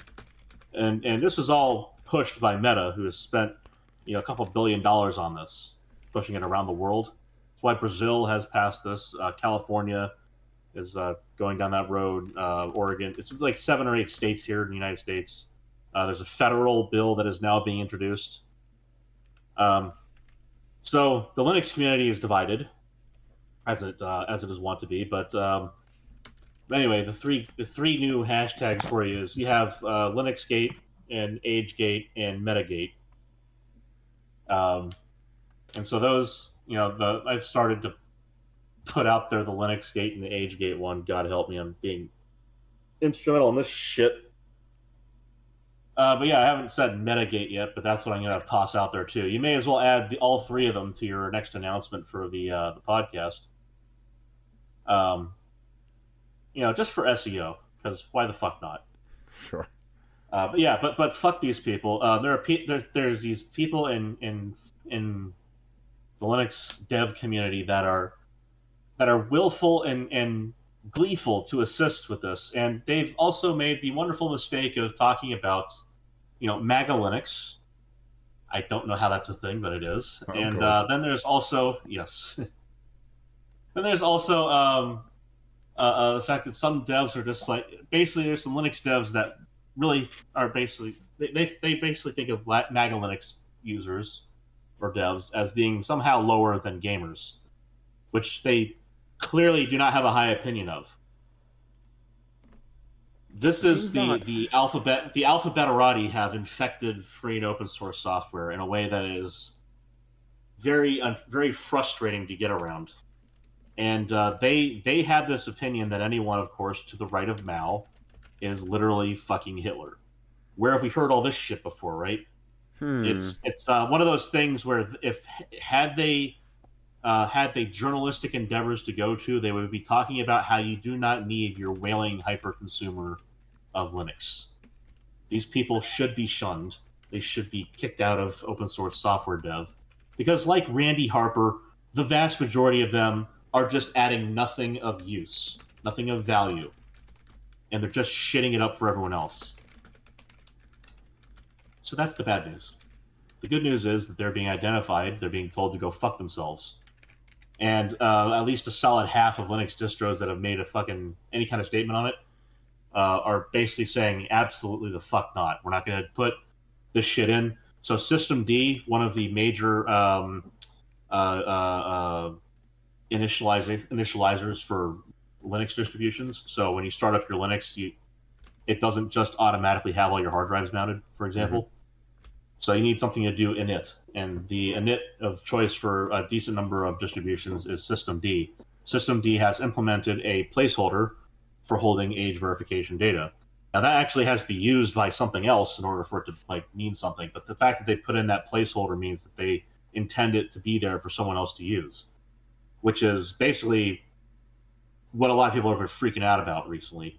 So there's a series of distro lead devs or managers or maintainers that have been saying, yeah, fuck that noise, we're not doing it, and they're standing on that. So several very commonly used operating systems for significant portions of industry hardware are saying fuck no, which is very heartening to see. And actually that ties directly into what I was wanting to talk about. So sure. Not only in Linux distros are we seeing this, but as a matter of fact, in one of the most closed garden ecosystems that exists in technology today, right? Graphene OS is an Android alternative. And, well, they don't give a fuck. Spine. They don't give one right goddamn about it. And they just said, no, it's not going to happen. Not only is it not going to happen, it's never going to happen. So, let me just read this statement from Graphene OS. Graphene OS will remain usable by anyone around the world without requiring personal information, identification, or an account. Graphene OS and our services will remain available internationally. If Graphene OS devices can't be sold in the region due to their regulations, so be it. I love it. That's great. That is what everyone should be saying. It's not, sadly, but that's what you want. That's the kind of spine that you want out of a company. That's what you want to see. And somebody genuinely standing up for what they're supposed to stand for, right? Sadly, not super common. And also, speaking of people standing up for the right thing, you're gonna love this one. Of course, unsurprisingly, a story about corruption out of Illinois. Perish the thought. But from the city of Elgin, out of Illinois, they hired. Well, they're going to need to. They fired Officer Jason Lentz after he made this post. I'll read it out to you. If I were ICE, I wouldn't check La Movida at 842 North State Street in Elgin for illegals. Definitely none there. Also, wouldn't check the flea market where the old milk pail was at 14N60, 630, Route 25 in West Dundee. There's no way you'd find any there. Also, wouldn't check the Elgin Mall of East Dundee, which is located at 535 Dundee Avenue in East Dundee. I guarantee there's no illegals there. And, he put out this post saying, things that you should not do. You wouldn't want to do these things. But, for him saying these things, he has been fired. He has been fired from his job. Interesting. So, as a law enforcement officer, they're not super keen on you enforcing the law, it seems, in Illinois. In J.D. Pritzker's Illinois, they're not too keen on enforcing the law. I know, crazy thought, right? But yeah. So, surprising no one, Illinois is a corrupt shithole. But funny. I'll be right back, bud. I have to go check on the fucking thing. Hey, no worries. Go right for it, man. But speaking of corrupt shitholes, old Nick Shirley, he's been doing some traveling all around the United States of America. Lately, I believe he's been in California. Was it California he was just in? He has been in California. Mm-hmm. Mm-hmm. Yeah, he took a little visit to L.A. and other areas. Yeah, and as a matter of fact, it's gotten so bad that quote unquote real news is following. What you got? Breaking tonight. Mm-hmm. Crunchyroll just lost 100 gigabytes of personal details. Oh yeah, yes they did. Not just that, mind. So everything kind of deal. Like if you gave them an ID, if you gave them a credit card, well, hey, if they've got that number on file, so do the hackers. Enjoy. Yeah. 100 gigabytes of data. To the point before. And actually harkening all the way back to summer last year with, please explain how this happened, because that's the best part. Oh no, we'll get to that in just a second. Just harkening all the way back to last year with apps specifically for women to discuss how they don't like certain men. Mm-hmm. The notion, and of course all the wonderful data exfiltrations along the way up till today, the notion that age verification will be somehow secure and done at scale and with centralized access by the government provided. This is the end result always, is going to be massive data breach. I mean, it's only the thing that we've seen happen every time so far. So, speaking specifically to the how, or the inshitification of the internet, the streets of the internet, if you will. The inshitification of the streets of the internet, yes. Specifically. Yes. You see, Crunchyroll decided they wanted to save money, and so they outsourced to a partner. An AI partner, actually. And as everyone knows, AI means partner. Always Indian. They outsourced through their partner in India, which of course was the genesis of the breach. Which then, did privileged escalation through their ticketing system and managed to exfiltrate data from Crunchyroll. They managed to pull 100 gigabytes of the data from the ticketing system. So it includes things like your IP address, email address, credit card details, personal details of your complaints, etc., etc. They an employer, their outsourcing partner, TELUS, had executed malware on his system, which gave them access to Crunchyroll's environment. Mm-hmm. So this is always going to be the case, and it's a statistical certainty that this is going to be what happens for any of these. And this is the thing: is there's an entire association, a professional organization in the EU specifically on age verification applications. There is. Like these devs and these software peddlers are trying to engage in a hostile takeover of whole industries at the behest of multiple governments and largely funded by, again, directly, Meta. So, whatever you think of the Zuck, it's his fucking company doing it. And I don't care if many billions poured into destroying anonymity on the internet. I do not by care that fucking cyborg if it is his personal will that this happens or just that he has to defend it in public. This guy is involved, and he is not taking the company by the reins and steering it away. He's making money off of it instead. And to that, he's got more than enough money to live multiple lifetimes over again right now, even without ever having to work a day in his life. At this point, it's entirely because he wants it to happen, or he's ignorant to the fact that it's possible, which is, in my opinion, also impossible. So he should be either saying, yeah, this is a problem, and you guys need to stop it, or I'm going to, sue for control of the company, or leave the company and start working against you. What have you. It's not his baby anymore. It's a fucking beast.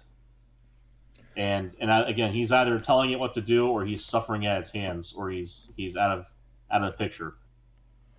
He needs to come back into the picture if that's the case and start doing the right thing. This is the part where the end result could be up to and including, and I perish the thought that he get Mangione by somebody who just wanted to fucking play Roblox. Well, which is in itself kind of an interesting question, isn't it? It's an open question. But we'll leave it at that. Yeah. Yeah, well. Enough of a rant for me. Oh, excuse me. Fuck that guy. TLDR. Fuck that guy. Well, but actually, that gives me a surprisingly good segue. So, let's say, for instance, that, as appears to be the case, that Facebook was appropriated by the intelligence community and apparatus to become what it became. That wouldn't be all that unreasonable. It wouldn't be the first time they've done that sort of thing.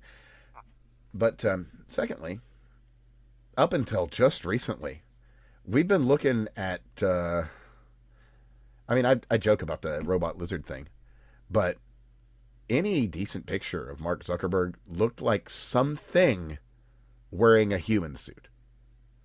And it's only fairly recently that he started looking like an actual human person. And with that, the story. As a matter of fact, out of Psychoneuroendocrinology, as a 2021 thing, but we didn't cover it at the time, so we'll do it now. It's the title is "Not Giving Up: Testosterone Promotes Persistence Against a Stronger Opponent." The long and short of the abstract is basically, even if you got high test, you're Rocky. You're going to fight even if you might not win, and you're going to fight harder. That's the long and short of the study.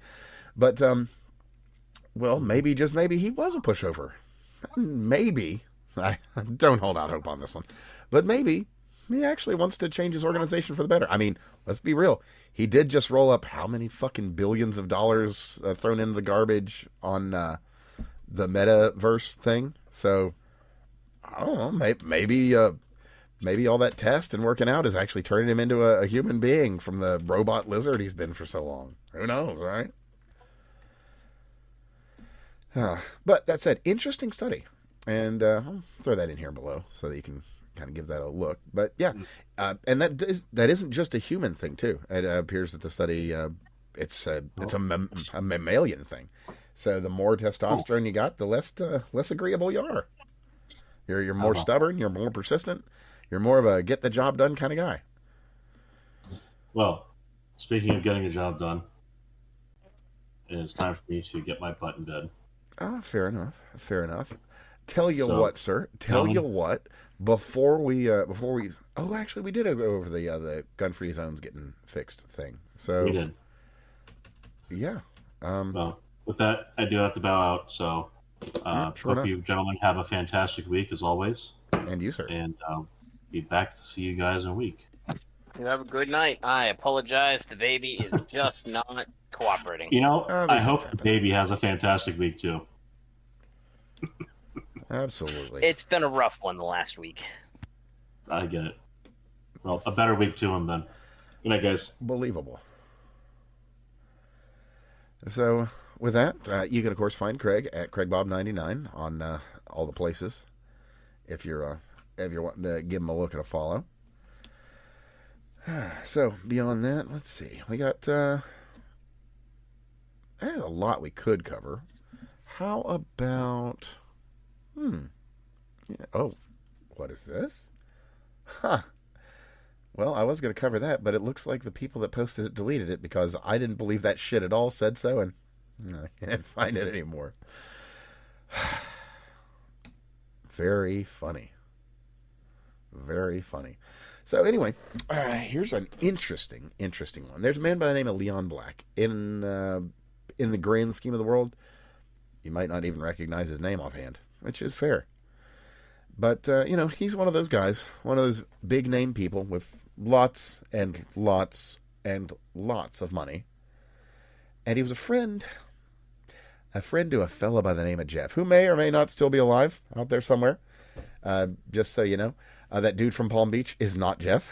He went out and put out a couple of videos, just looks a lot like him. But anyway, I'll be back. I'm going to hand him off to the wife. Hey, yeah, no worries. So, Leon Black, he's got a Beverly Hills mansion that he just had to sell. And he didn't even jump through all the hoops or anything. He just found the first person he could fucking find. Sold it for $47 million off market. Also settled his BOA lawsuit to avoid deposition. And this is just one of the Epstein associates. So things are happening. Work is being done. And there is some justice to be had. Is it quick? Not particularly. But government moves like a snail when it's trying to do anything useful or good. So, what are you going to say? It just fucking is what it is. Beyond that, though, we've got the times when the government doesn't move slow. So, on the opposite end of things, we reported on this some while ago, that being that the brace affair involving short-barrel rifles and pistol braces being a thing, well, they're back on their bullshit, as you might expect. Of course, the ATF is, all right, come on, work with me here. Thank you. No, work with me, please. No, fuck, goddamn it. Try this one more time. T-tag, paste and go. Thank you kindly. Anyway, the ATF is still on their fuckery with the pistol brace thing.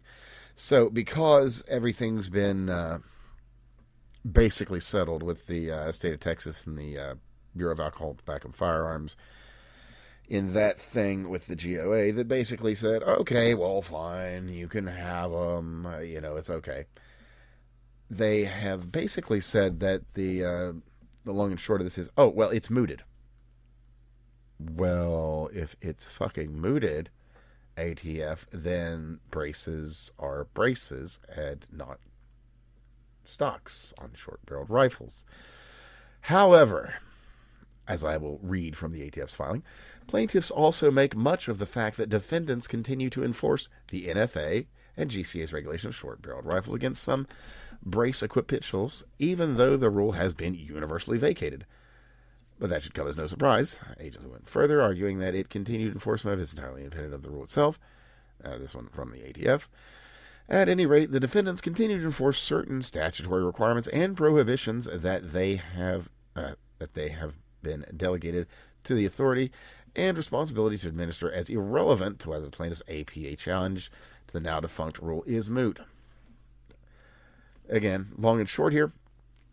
They're saying that, well, now that the rule has been removed and that these are what they are, it's what is it? It's not a dog, it's a canine kind of argument. Basically just rules lawyering and bullshit where they're trying to have their cake and eat it too. So the ATF, as usual, sucks balls. It is what it is. But in some more fun and better news, surprisingly enough, the DHS is making moves. Making moves on Kilmar Abrego Garcia, I believe it is, and they want him gone. They want him out of here. I want to get him out to Liberia, and that's the plan. As a matter of fact, they're just kind of saying, you know what, courts? No, we're going to go ahead and deport that guy. We're going to go ahead and deport that wife-beating, human trafficking, drug smuggling, weapons trafficking MS-13 member to Liberia. Maybe it's not where he belongs, but he doesn't belong here. So get him the fuck out. Let's go. Don't need him. Don't want him. Fuck off, Kilmar. Go anywhere else, honestly. Go anywhere else and fuck off forever. So, what else have we got? Man, there's a lot we could cover. Well, I guess since we're talking about dumb shit, we should probably go up to Canada. Let me get that one up here so I can read from the text of the bill itself. So they put through C-22, and this is the obligation to assist. Reading directly from the bill, long and short, what this does is any of the People's Republic of California police apparatus, state dogs, as it were, they will, they can get anything they want from about anyone. Reading from the bill here. Obligation to assist. 14.1. On request made by the minister, an electronic service provider must provide all reasonable assistance to a person or class of persons specified in their request to permit the assessment or testing of any device, equipment, or other thing that may enable an authorized person to access information. Do you realize the fucking scope of this?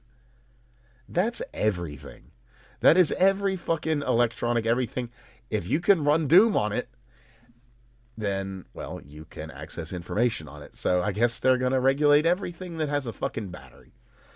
Persons to be assisted. Only the following persons or classes of person may receive assistance. A, the minister. B, an employee of the Canadian Security Intelligence Service, of course. C, a person appointed or employed under Part 1 of the Royal Canadian Mounted Police Act, or a civilian employee referred to in Section 10 of the Act. D, a civilian employee of another police force. E, a police officer is defined in Section 2 of the Criminal Code. This is fucking idiotic.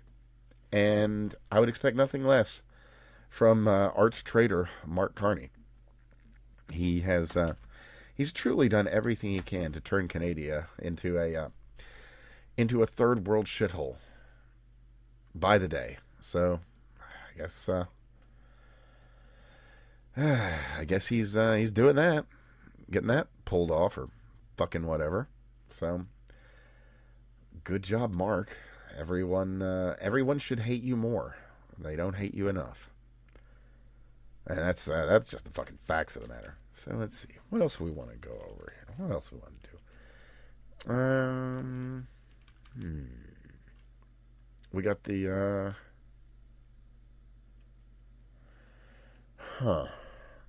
we already reported on that before. So there's not much there. How about this one? Kind of a fun little story. There's a movie doing real well.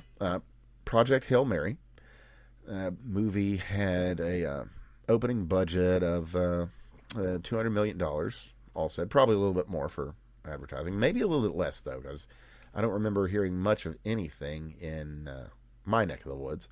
My neck of the woods being radio, because as you all well know, I avoid televised and big screen media. But shit does show up on the radio. Like, I will hear advertisements for television shows, movies, that sort of thing. So it's interesting. Anyway, they spent $200 million on it over its opening weekend, $33.1 million, which is great. That's pretty reasonable. That sets it up to do very possibly bombshell numbers. I mean, it doesn't hurt that you got Ryan Gosling in there. Guy's, good actor, fairly iconic, and seems to attach himself to good projects. But why I bring this up, and I'll throw a link to this post that's got kind of a good breakdown on things, is that Project Hail Mary, it harkens back to old Hollywood. I'm back. No, cool. Yeah, talking about Project Hail Mary, how it's kind of flipping things on their head with Hollywood, and also telling an interesting and good story as opposed to we need to recycle this fucking thing. So instead of doing an Avengers, the Marvels, a fucking whatever, a Star Wars kind of thing, like they're doing now, they did it old school. They built the Project Hail Mary. They built the whole thing as a set. All the buttons are buttons, the lights are lights, the green screen is the backgrounds, the FX, cutting out the wires, that sort of thing. You know, the way we used to do these sort of things. And people are responding well to it. It's doing great. It doesn't. It looks like movies used to look, and people seem to really be pleased with this. You know, you've got the creature, which is an actual on-screen thing, not some dude in a green suit with some tracking balls all over him.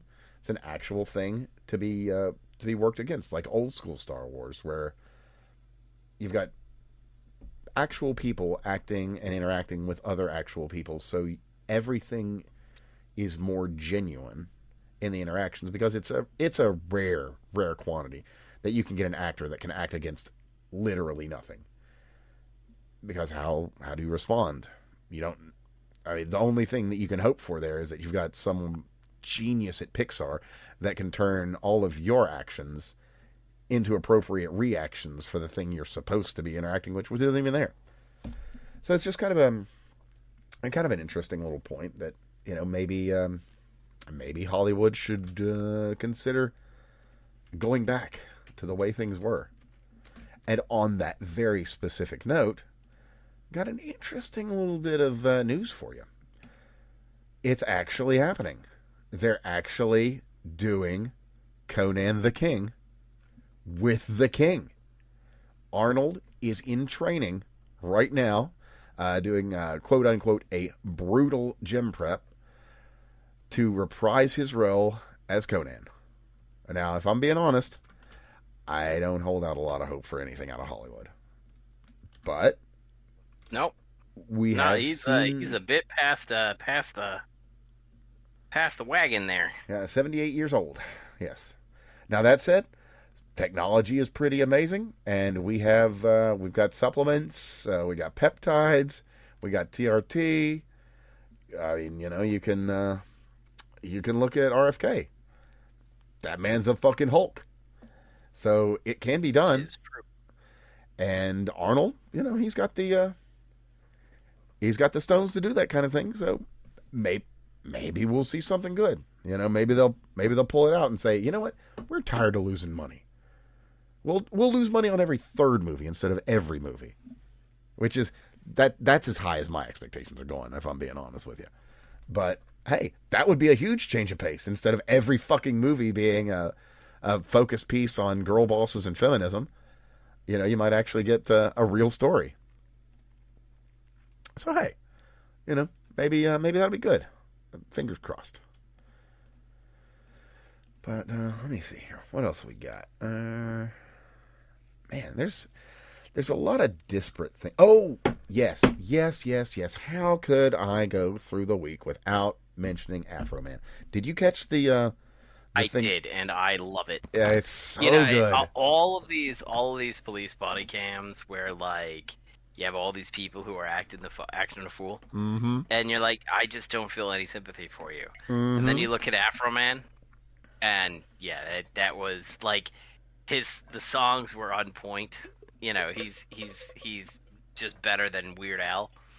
I love the fact that they had to have the officers listen to the songs in the courtroom. Because they sued him. The short version is they sued the man for they broke into his house, did a raid, found nothing.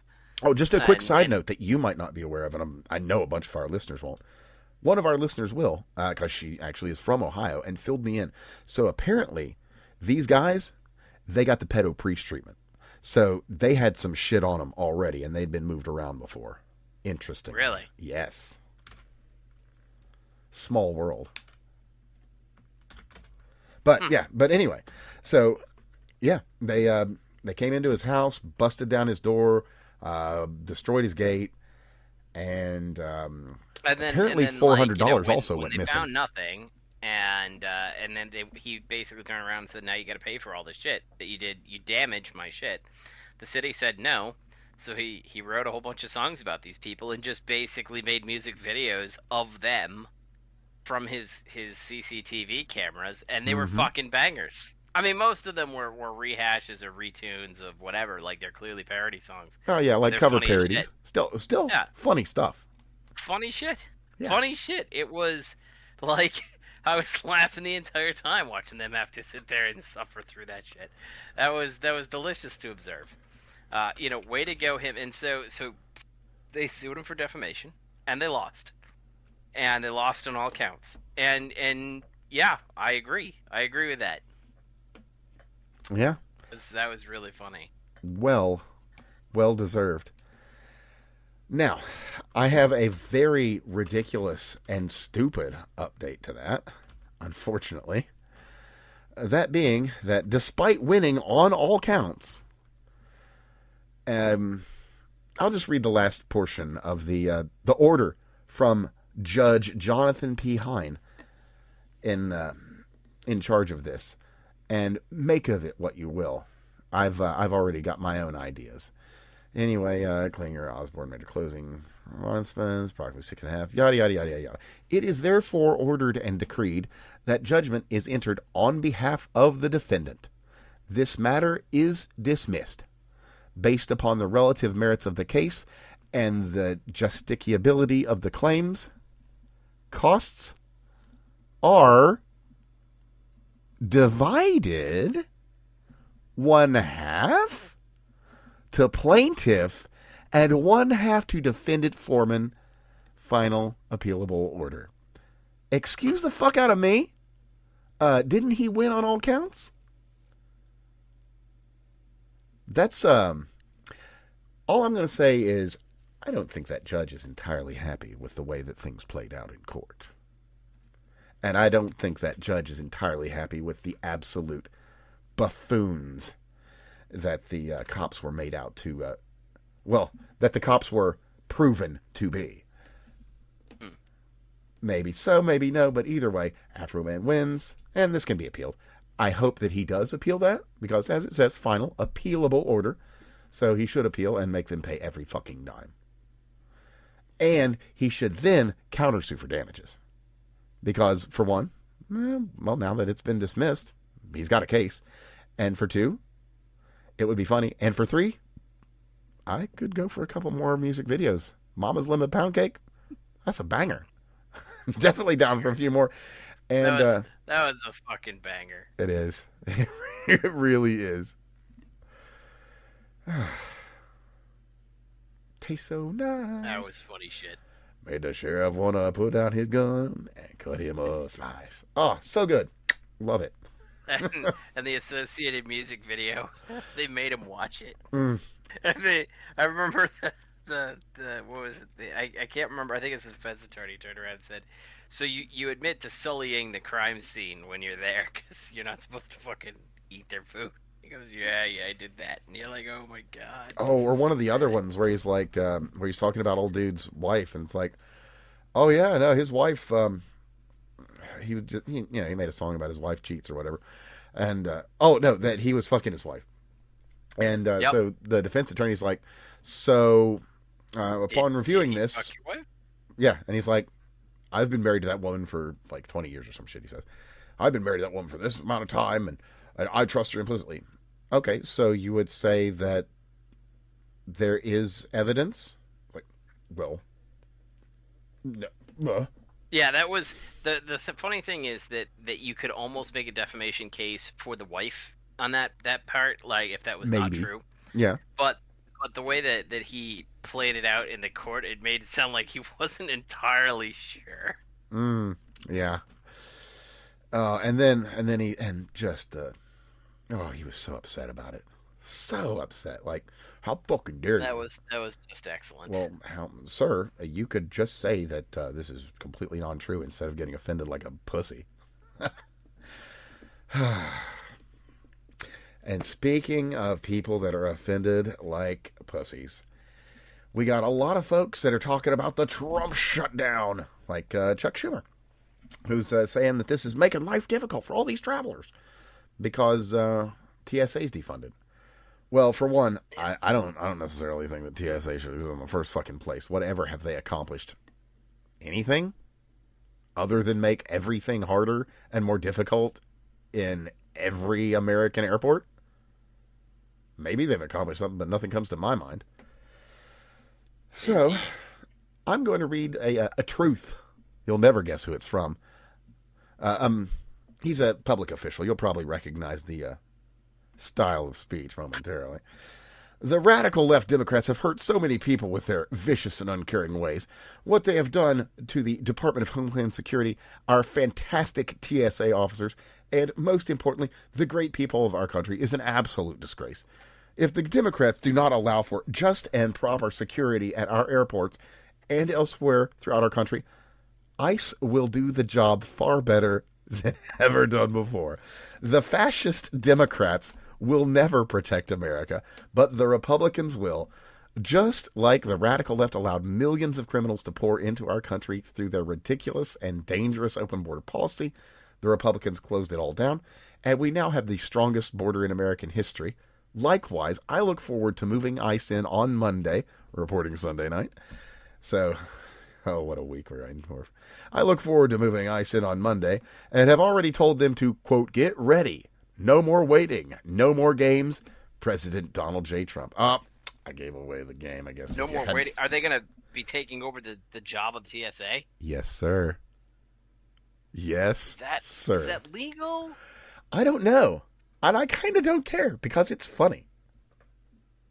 Like, I agree it's funny. Mm-hmm. Right?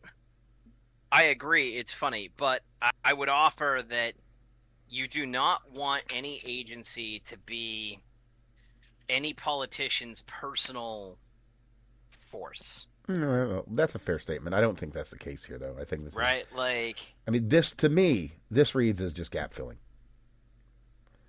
With the man doing the gap filling being one of the most hated individuals. I can get how, because I think it's DHS versus DHS. I think TSA is also DHS. Mm-hmm. It is. So I can get there, but like, bro, not sure I wanna go that route. Well, basically a lot of the shit we're dealing with these days is, well, we're in uncharted territory anyway, so we got to find a solution. So let's see what happens. Yeah. Hold on, I'll be right back. Hey, yeah, no worries. All right, what else am I wanting to cover here? Let's see. We got over the Hassan thing. Let me think. Is there anything about that we missed? Nope. It did make sure to cover that he got a delicious espresso delivered to his room, which he finished off his stream with a sip. Could you ask for anything better? It would have only been more perfect if he had like a giant, gaudy gold pinky ring, and he was just sticking that shit out like, delicious. How you like my Hassan? That's quality stuff right there. You won't get that everywhere. All right, so let me grab this link real quick. We've talked about this actually before, but basically a big old rich Saudi guy decided that he was going to just spill the tea for everybody. So we've talked about how how the pardon me, excuse me. So we've talked about how the art world works and how basically just a bunch of dumb bullshit gets traded amongst people to apply value to things that may otherwise not genuinely have much value. Like how much money were people paying for Hunter Biden's fucking paintings, right? You know. Anyhow, he breaks it down. And like we have. So what'll happen is these millionaires, billionaires, whatever, they'll buy some absolute garbage fucking piece of art, pay way, way, way too much for it, put it in their collection, hold it there for a month, two, whatever, then put it on private auction sites and private auction areas, whatever, then their friends, billionaire peoples of whatever varieties, will bid on said thing, making it now have an established, here it is. Look, see, there's the numbers. The numbers, this is what somebody would be willing to pay for it, whether they did or not. And, well, look, it's this valuable. So you've got Johnny Bucks over here. He's bought a Hunter Biden painting or whatever. Calls up his friends and says, hey, I got a lot of taxes on these billions or fucking whatever. Has his friends put in some bids on the Biden piece. All of a sudden, your $100,000 painting is a $20 million painting. Still looks like a fucking crackhead child made it, but whatever. Because also, just as an aside, if you go with artists that have talent and flood the art scene with talented art, well, you can kind of see that the bullshit art is bullshit art, and the whole house of cards is a little bit more apparent as the house of cards than it actually is. Anyway, so you take this bullshit art, you talk to your friends, and you say, hey, friends, throw a couple of bids on this thing. Let's get it up there. You get it up there. And then what do? Do you sell it? No. You don't sell it, actually. Because if you sell it, well, you just pulled in more assets that you got to report, that you got to pay taxes on this, that, and the other. So what you do, you call your friends, your conservator friends that run the museums here, there, wherever, about the world. And you say, I have this incredibly valuable piece of art history. Never mind that it's Piss Christ or some fucking shit smeared on a fucking canvas or whatever, some crayons, a banana taped to a wall, what have you. Never minding all of that, you've got this situation, and I got a cooler picture. There we go. So you've got this situation, and your friends bid on it, get your $100,000, which is a bullshit price in the first place, but your $100,000 painting up to a $20 million painting, and you donate it to the Louvre, the fucking whatever, Metropolitan, fucking doesn't matter. Whatever place, you donate it there. And then you say, well, I just donated $20 million to this 501c3 or 2 or 4 or whatever the fuck it's going to be, so that you can write off your $20 million on your $10, $20, $100,000 purchase. That's your long and short. And I guess wasn't that short.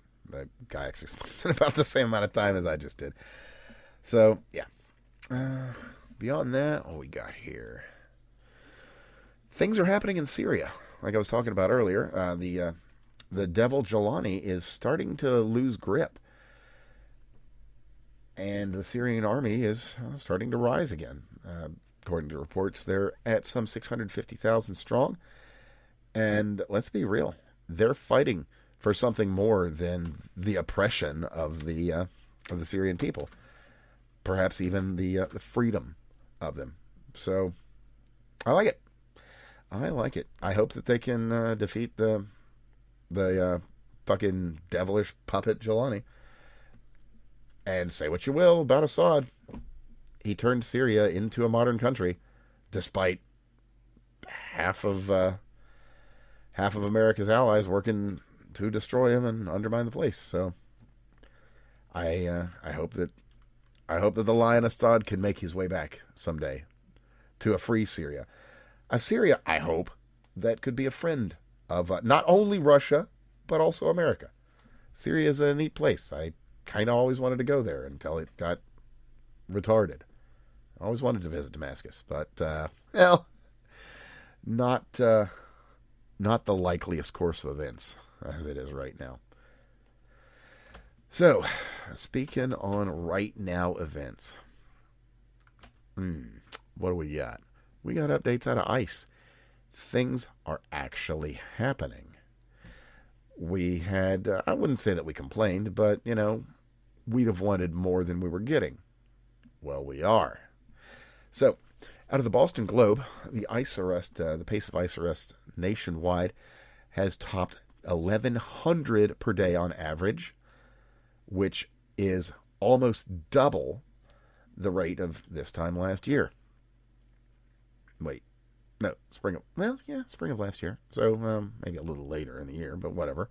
So they were doing about 600 arrests per day. And yeah, we're at 1,100 now. That's good moves. We could do better. But man, we could do a lot worse. So, a lot of people will talk a lot of trash about how Don Treasy's doing a bunch of fucked up things. He's a puppet of Israel, this, that, the other. Maybe. Fair arguments there. But at the end of the day, a lot of good has been done. A lot of good. And let me see here. There's a fun tweet from a woman definer here. And I'll just read it off to you. Because it's funny. Funny haha and funny queer. So, you know what's funny? Out of all the fraud cases being shown by Nick Shirley and others, none of the owners of these businesses or workers are white men. You know why that is? Because these programs bar white men from participating. There won't be one white male tied up in any of that fraud. And you know what? He's probably right. Because, just like he says, they don't let white people in on these. So it's just a is what it is situation. It's a funny old world. That's an interesting thesis. Isn't it, though? That's a very interesting thesis. I mean, he makes a strong right, point. Because this is the problem. One of the things that's always been a peeve is that you have all these programs for women-owned businesses and people of color-owned businesses, and there's special grants and derivations for it, which I've always thought was kind of racist. And, Well, you're not alone in that. I don't have the money to challenge it in court. Like, if you're a private charity, that's fine. Sure. But if you're a public one. Exactly. When you're taking government bucks, Right. So, but yeah. That could be interesting. Mm-hmm. It's a very, very valid point. And actually, now we're finally seeing some movement on that where, schools are getting hit with Title IX and shit for like, this is a blacks only thing? Yeah, it's not how it works, guys. We've been a long time coming on some of these. Let me see. What else we got here? What do we got? Oh, Project 2029 by the Democrats, which has surprised nobody. Basically, they're going to jail everyone that's related to Trump and the Trump administration. So basically, we're going to jail 70 plus million Americans is the Democrat promise. I don't know if that's true. Well, that's the promise. It's a Democrat promise. So take that for what it's worth. But, yeah. All right, what else we got here? Right. Bob Mueller will not be missed. We'll leave it at that because I like to stay a little bit more classy than old Donald. What else we got here? The confirmation that Israel is a nuclear power. The open secret is now confirmed. So, yeah, Dimona is a nuclear research city with various nuclear weapons and power research facilities, which everybody knew, but we all had to play like that wasn't the case because technically the United States can't actually provide money or aid to someone who hasn't entered in specific treaties that is a nuclear power. But whatever, it is what it is. At least now the open secret is no longer a secret; it's just open. And beyond that, yeah, Israel, they're taking a beating. Iran is taking a fucking beating, despite what many of the big Iran stands will tell you. Iran's getting their shit knocked in.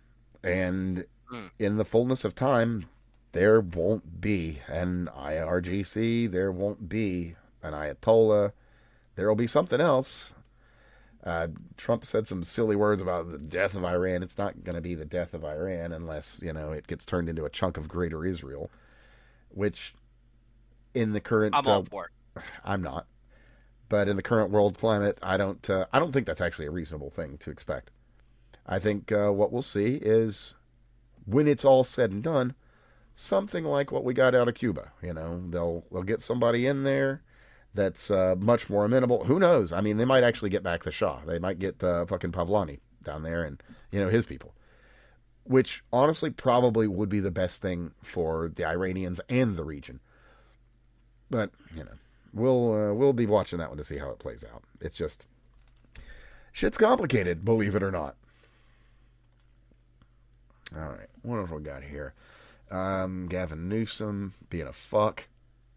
I got nothing more to say about that. We do have, actually, though, some good news out of Ohio just the other day. They just broke ground on a new natural gas power station. That'll be providing 9 gigawatts of power. Yes, to a data center, but also to the people. But the data center's paying for this shit. So, electricity gets a little cheaper. Data center gets built.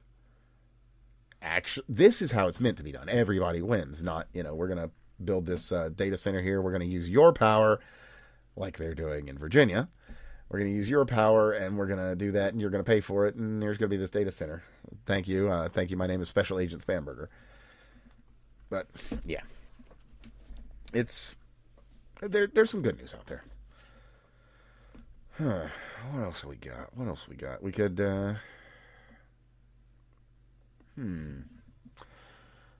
Yeah, why not? So, we've got some interesting... Well, we got an interesting post. It's not 100% verifiable, but raises some interesting points. Long and short of the post here, and I'll include a link to that for everyone below, is that long COVID isn't long COVID, but is in fact a lingering vaccine injury. Well, based on everything we've reported on, that is actually possible.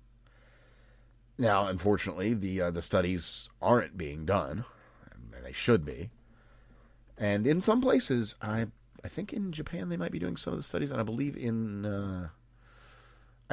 in some Western European nations they're doing some of the studies as well. But again, a thing that we'll have to keep an eye on. But yeah, I saw it myself. I saw a good friend of mine, perfectly healthy guy. Just scared of the situation. Never had any major health complications all his life. He's a caretaker for his grandma, and he's got to do the right thing because that's what you do. You don't want grandma to die. So he goes out and he gets, I believe Pfizer. I believe Pfizer's the one that he got, and man, it was a week, maybe 2. And his heart nearly died. Got down to, if I'm remembering correctly, 12% function. Nearly killed him. They had to put him in I can't remember the name of the thing, but it's like one of those, a defibrillator vest. So that so he constantly had to be wearing this vest with battery backups on him always. So that should his heart stop beating, it'll boop, get him going again. And eventually, he did heal. He got up to about 60% functionality in his heart. But, never got COVID. Oh, wait, or did he? He might actually have gotten COVID before he got that. And then he got that and the heart thing happened. I might be remembering a little incorrectly, so, don't quote me on that. It's been rather a few years. But what I can say with certainty is very shortly after he got his jab, his heart nearly died. Make of that what you will, but I am far from the only person with a story like that. And, it is what it is. That's just the fucking truth of the matter. Oh, what we got? Beyond that, oh yeah, there's something really interesting. So, there's no such thing as chemtrails or whatever. Maybe, maybe not. Never really been any great data on it. Well, now you're going to be able to just do the numbers. Take a look at the data. Lee Zeldin, the new EPA head, he's just going to put together all the cloud seeding data that's out there, that's in our government databases, and he's just going to put it out there for the public to look at and make up your own mind, Parse the data, look at the numbers, see what you can see, figure out what you can figure out. To quote from the little video he put out here. To anyone who's ever looked up at the streaks in the sky and asked what the heck is going on, instead of simply dismissing these questions and concerns as baseless conspiracies, we're meeting them head on. Well, great. That's what we want. There's more here, but I'll include a little to the link to his video here. It's about a minute, just kind of saying, okay, we understand that you're concerned. We'll take a look at that. I mean, that's all anybody ever really wanted, right? So maybe we'll get some answers. That'd be real nice. All right, so the other one. We've talked about overseas and clandestine drug labs a number of times. And the FDA, they recently did an inspection of an Indian drug manufacturer. And something they normally don't do is include photos, but for some reason, they felt inclined to do so in this case. And oh my goodness, they are horrifying. If you've ever seen any of those like tours of Section 8 housing that gets recently moved out of, where people are really upset that they've been kicked out, it kind of looks like that. And unfortunately, these are pharmaceutical factories. So that's shady. Take a look for yourself. But things are not great. We've got new regs going in. We've got good people in there. We got Lee Zeldin actually at the EPA. We got this fellow Alexander Gaffney who works at Politico. He's working with regulatory stuff. Actually connected with some of the regulatory people at the FDA. So maybe we could see some... Well, I wouldn't even say maybe. Like, they don't normally include this. So this was a specific choice to show us kind of how bad things are. Like we didn't know how bad things are in India. But, you've got the hard numbers of it. So thanks, man. Much obliged. All right, what else did I want to hit here? We covered the Roblox programmer. Surprising no one. What else have we got? Oh, yeah. Nick Fuentes. Nothing new, by the by. Just Nick Fuentes endorsed Special Agent Spanberger as the choice for Virginia. I really am beginning to wonder. No, not really. There's a lot of questions about Mr. Fuentes and how controlled of an opponent he might be. Because kind of maybe looks a little bit like that every fucking day. And, well, of all the things, yeah, this'll do. This is a good closer. Oh, no, we'll do one before this. So James O'Keefe went back to look at the stuff on Skid Row there, and yeah, they got attacked for bringing up the California election fraud bullshit. Where they, oh yeah, I'll include a link to that thread in the responses. It's good stuff. That was fantastic. Absolutely, yeah. That Nick Shirley. And again, right? What's beautiful here is these are the kinds of things, like the Washington Post just got eviscerated for their reporting. And that was because they had stuff like, what was it, 27 or it was 17 or 27 climate journalists. Yeah. And they got cut down to 7. If a handful of those people had been covering or been on the government fraud beat, they would have had a whole bunch of revenue that he currently has. Yeah. But they chose and eyes on the paper, too. Yep. But, they made their bed in a most uncomfortable fashion. And somehow find it uncomfortable to sleep in. Who'd have ever guessed? Yes, indeed. And to close us out for the night with the long and short of this one is the most horrible person just made a great point. So I'll just read from Alexandria Ocasio-Cortez. Here we go. Polymarket put this out. We're honored to announce MLB has named Polymarket as our exclusive prediction market exchange partner. To which Ocasio-Cortez said, "This is sad. I know as a politician, these companies are going to spend $1 billion against me for saying it, but shrug emoji. Pervasive gambling is not good for society. It turns life into a casino, traps people in addiction and debt, surges domestic violence, and fosters manipulation." Okay.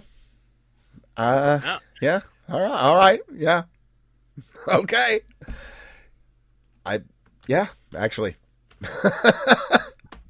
Not something I ever expected to say about Ocasio-Cortez, but hey, Yeah. All right. Broken clock or something, I guess. But yeah, that's quite a valid point. Thanks for making it, Alexandria. Maybe she did learn a little bit something at her time as a bartender. But with that said, was there anything else that you were wanting to cover, my man?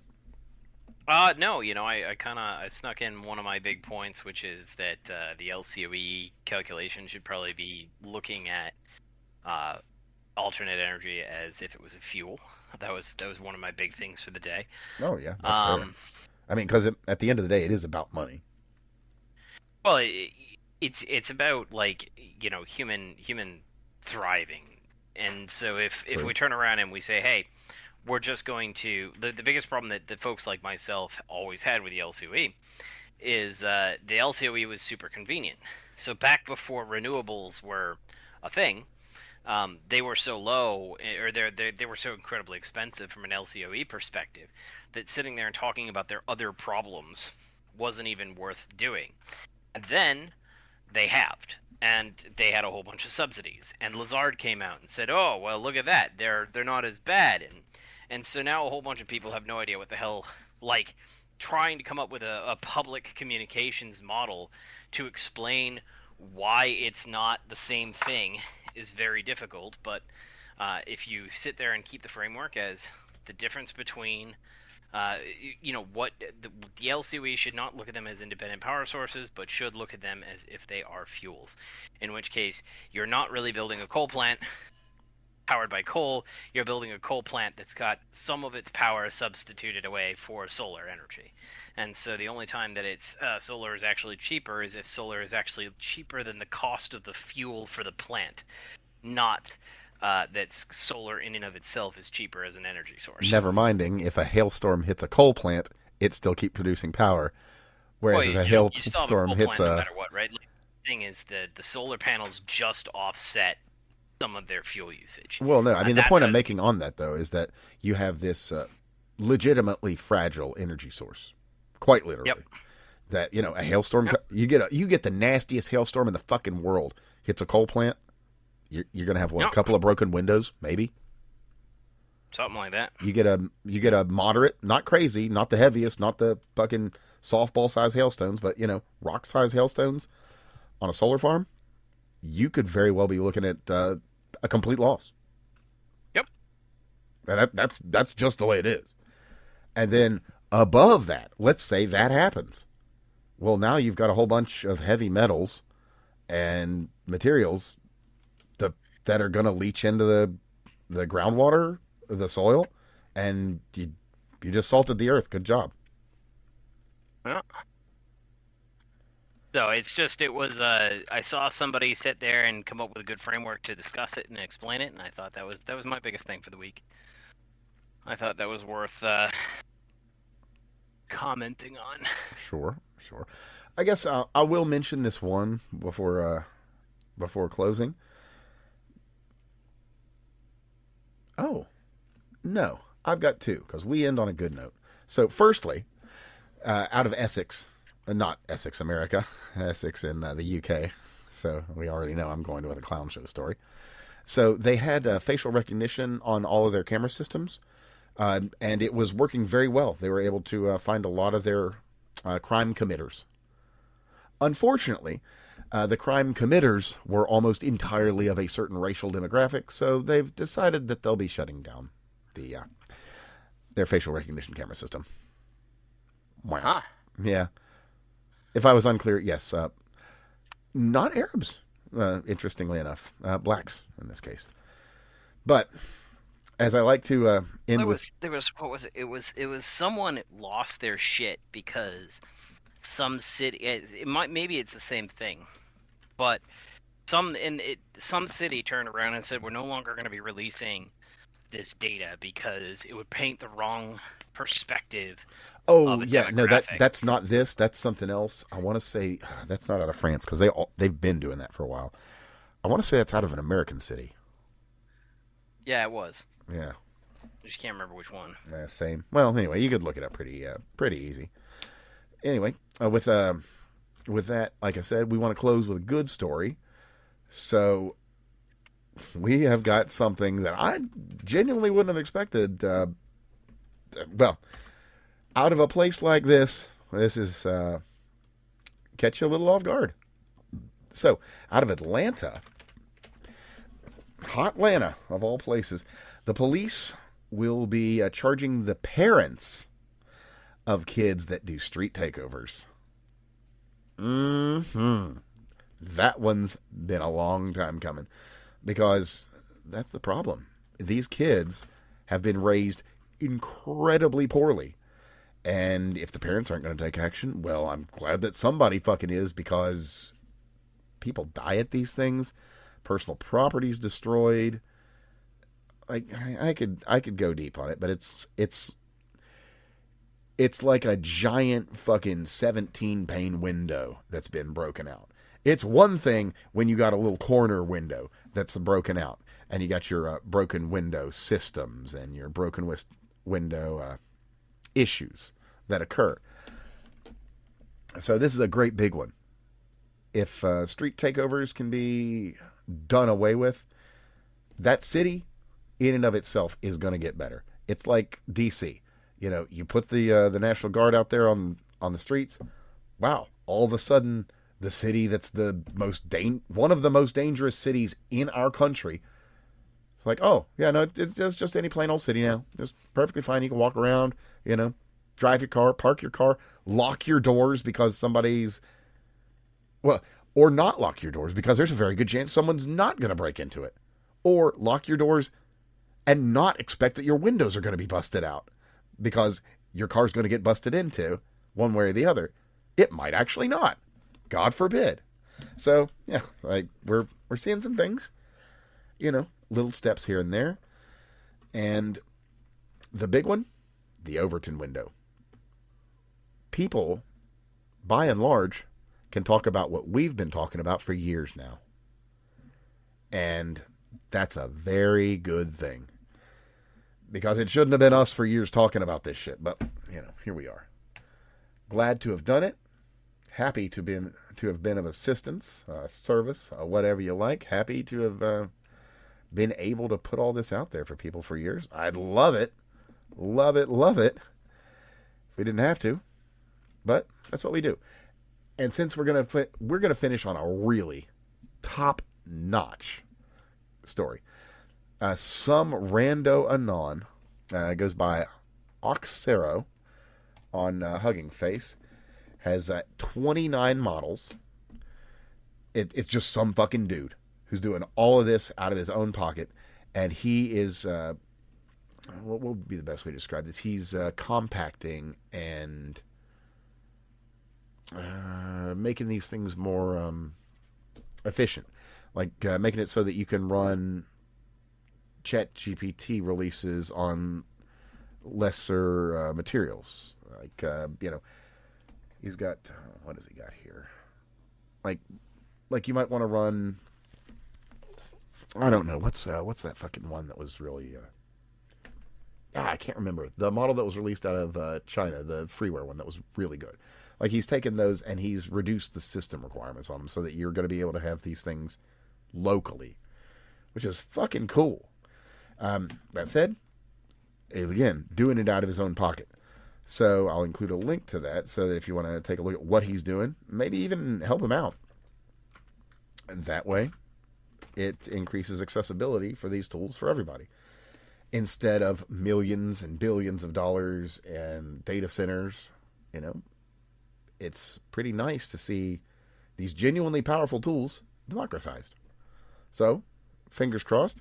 Give him a look, give him a follow, and maybe some more good will come out of this good guy.